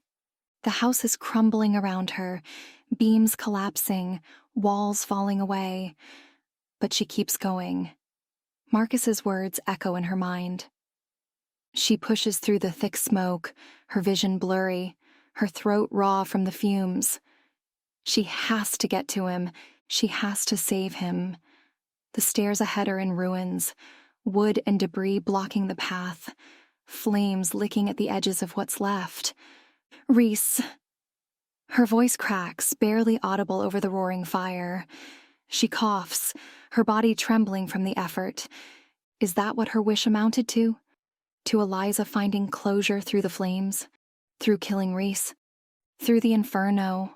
A massive shadow moves. Jane freezes, her breath catching in her throat. An enormous wolf, larger than any she's ever seen, emerges from the flames, its eyes gleaming in the flickering light.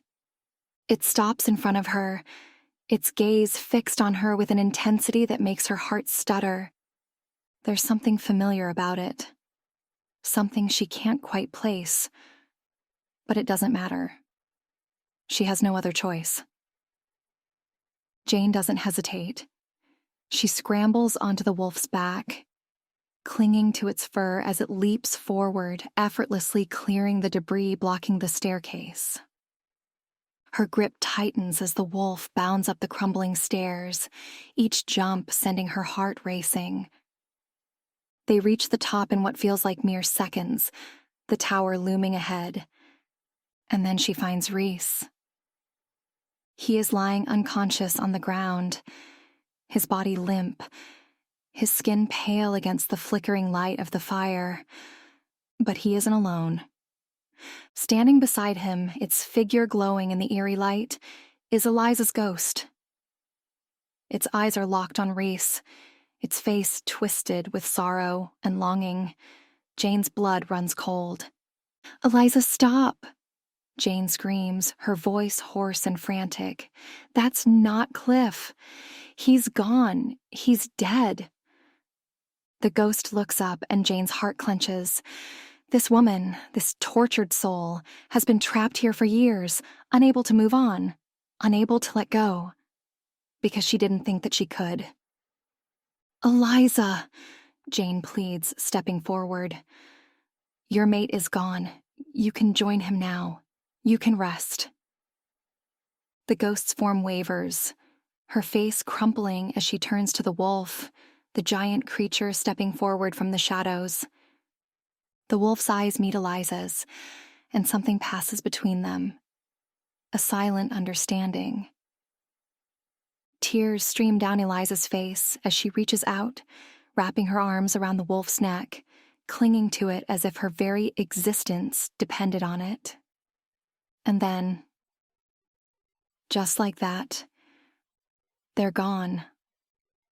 The ghost vanishes, disappearing into the flames, and the wolf melts into the shadows, leaving nothing but a hollow silence in their wake. Jane rushes to Rhys's side, her hands trembling as she touches his face, his skin too cold, too still. "Rhys," she whispers, her voice breaking. "Please wake up." For a moment, nothing happens. The fire crackles around them, the heat oppressive, but Rhys doesn't move. "Please," she sobs, her voice barely a whisper. "Don't leave me." And then, slowly, his eyes flutter open. A weak smile tugs at his lips as he looks up at her, his voice soft and strained. "Jane." Relief crashes over her, and she pulls him into her arms, holding him tightly, her heart pounding with a mixture of fear and joy. "I love you," Rhys murmurs, his words slurred, but Jane hears them clear as day. Her chest tightens, the weight of everything they've been through crashing down on her. When she pulls away, she's no longer holding Rhys. In his place is a massive wolf, nearly identical to the one that carried her through the flames. Its amber eyes stare into hers, full of warmth and understanding. Jane's breath catches in her throat. With a gentle nudge, the wolf lowers itself, and without hesitation, Jane climbs onto its back. The beast leaps through the shattered window, soaring through the flames, carrying her away from the destruction below. The wind rushes around them, and for the first time in what feels like forever, Jane feels free. 34. Bill. Bill pushes open the door to the comic store, his heart pounding in his chest. He half expects the neon-lit mess Jane had described to be a figment of her imagination. But as he steps inside, the world shifts. The bright lights and garish posters fade, and he finds himself standing in an old, dusty bookstore instead, the air thick with the scent of old paper and forgotten stories. "Oh, look, a shifter," a voice deadpans. Bill turns to find a young woman with strawberry blonde hair sitting behind a counter, flipping through a magazine with a bored expression. Her eyes don't even lift from the pages as she acknowledges his presence. "You must be Iris," Bill says, clearing his throat, trying to shake off the unnerving shift in atmosphere. The girl shrugs, barely impressed by his deduction. She tosses the magazine aside and swings her legs off the counter. "Suppose I should go find the boss for you." She doesn't wait for a reply before disappearing into the back, leaving Bill to stand awkwardly amidst the dust and silence. Moments later, she returns, followed by a tall man with messy dark hair and an unsettling presence. There's something off about him, something that has Bill's wolf stirring uneasily inside him. The aura around Adrian is thick, almost palpable, and Bill has to swallow down the instinct to turn and leave. But he can't. Not yet. Jane said this man could be trusted, and Bill is desperate. Adrian sits down across from Bill, his sharp eyes studying him. "I suppose you have a wish to make?" he says casually, like they're discussing the weather. "Well, you see, Bill hesitates, trying to keep his voice steady. "I've heard about you from Jane." At the mention of her name, Adrian raises a brow. "If you've come to get her wish annulled, you're wasting your time. I can't undo wishes. Once I take something, it's gone. Until the day I die." Iris pipes in, her tone deadpan. "And he's immortal." Bill shakes his head, feeling the weight of his words before they even leave his mouth. "That's not why I'm here." Adrian looks mildly surprised. "No? Though not sure your wish-granting was very useful," Bill complains. "Eliza's ghost started a fire and—" "Ow! Excuse me," Iris interrupts. But Adrian here brought the dead brother's spirit back so he could be reunited with the ghost lady. I'd say that was plenty useful. The magician gives her a private smile while his assistant continues to scowl at Bill. The latter, feeling chastised, hesitates. Jane told me that what she lost in exchange for her wish was her ability to see ghosts. Adrian leans back, crossing his arms. It's what she loved most, because it let her help the people she loves, and she was quite desperate to help someone. You're Alpha, I'm guessing? Bill nods slowly, clearing his throat. About that? I know Jane is in love with him, and I know he loves her too. But Jane is human, and being with a shifter is dangerous for her. Her future with them, Rees and the children, is uncertain. Adrian's eyes narrow, his expression hardening. Right. She could get bitten and die, or she could get pregnant and die. Shifters don't really mix well with humans. Bill's stomach clenches with worry, but also with the quiet rage that's been simmering inside him for years. She knows the risks, but she won't hear of it. She's determined to stay with Rees and the kids. Adrian raises a brow, his tone sharp. Right, so what is it you wish for, Bill? To keep them apart? The hardness in Adrian's voice makes Bill bristle, but he shakes his head quickly. No, I don't want to keep them apart. I love Jane. I want her to be happy. He pauses, swallowing hard. His voice falters as he begins to confess the secret he's kept hidden for decades. When I was younger, about 30 years ago, I fell in love with a human woman. A married woman. She wanted to leave her life behind for me. But I knew we couldn't be together. It was too dangerous for her, so I let her go. Adrian listens in silence, his gaze unreadable. Bill continues, his voice raw. She was pregnant. I didn't know at the time, but she wrote to me later, after she found out. I was terrified the baby might be mine. I found her, and thankfully the child, Jane, was human. But her mother, she still died during childbirth. Bill's hands tremble. Guilt that's haunted him for years. I told her husband I was a distant relative and said he could contact me if he ever needed help. But when social services eventually reached out to me after her father passed, I said I couldn't take her in. She was human. I told myself she couldn't be part of my world, but the truth is I was a coward. Iris is silent, her usual sarcasm gone. Bill's voice softens. But no more. I owe Jane her happiness, and so I wish for her to become a shifter, to fully and safely be with Rees. Adrian leans forward, studying Bill carefully. There's something dark in his eyes, something dangerous. That's quite noble of you, Bill, but you know what it'll cost you. You'll lose what you love most. Bill's heart pounds in his chest, but he meets Adrian's gaze without flinching. I'm growing old. I've got nothing left to lose, nothing worth more than Jane's happiness. Adrian's dark eyes flicker, and for a moment, Bill thinks he sees a trace of something.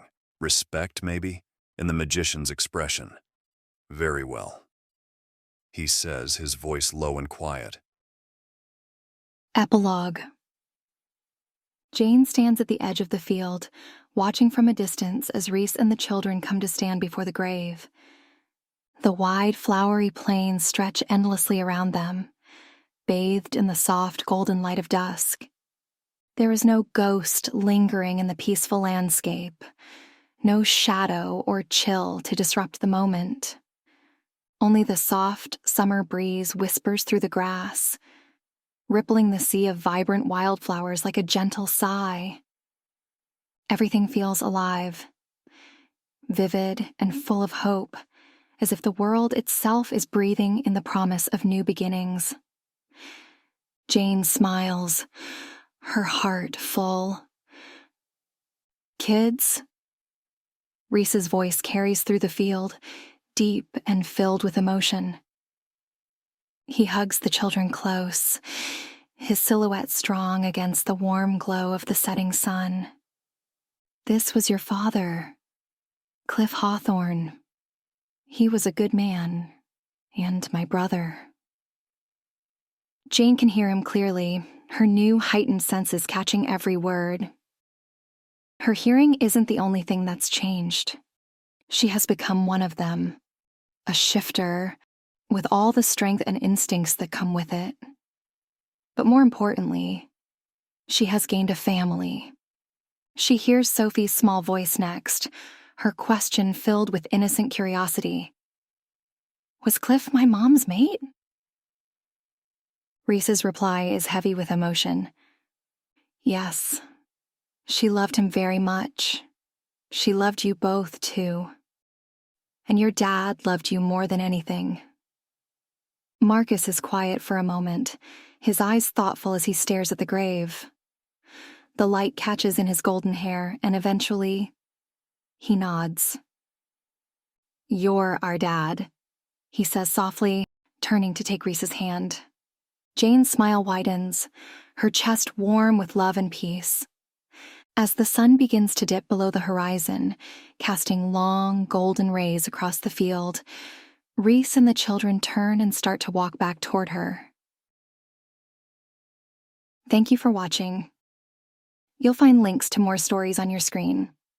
Also, if you enjoyed this video, I would really appreciate it if you could help me out by giving it a like or comment. Thank you so much to everyone who's done so on my other stories. You guys are all stars.